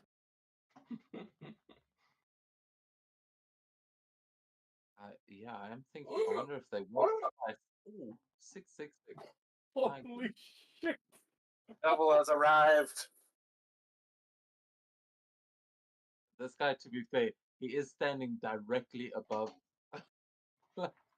shooting from above where Tony is. Like the hellfire is helping him do 7 points of damage, but that is going to be reduced to 1 again, I think, against Nate. Yeah. Is that one at Nathan? Yeah. I'm thinking these might be they might only be usable once, because like a real bulletproof vest, I'm pretty sure once it's taken a bullet is not going to take a second. Yeah, you need to switch the I mean- plates. So yeah, I'd say, yeah, we'll say you could you could still potentially like refresh it, but right now, that would at least take an action. So right now you've lost your damage reduction. You can just switch the effect off until you are able to change the blades. But with that, I think as So how, as wait, the how much? So how much damage did I take? just 1 point of damage. Oh, okay. So as that one thug starts shooting at the devil's advocate, he shouts up to the guys upstairs, and they just rain fire from above with their machine guns, hitting two of you and knocking you backwards. But your shield uniforms have protected you this time, and next week we will return to see how you deal with the Magia thugs that seem to have now probably alerted anyone else that's in this building by firing their rifles or firing their guns. Oh, But God. that is where we're going to. Sweet.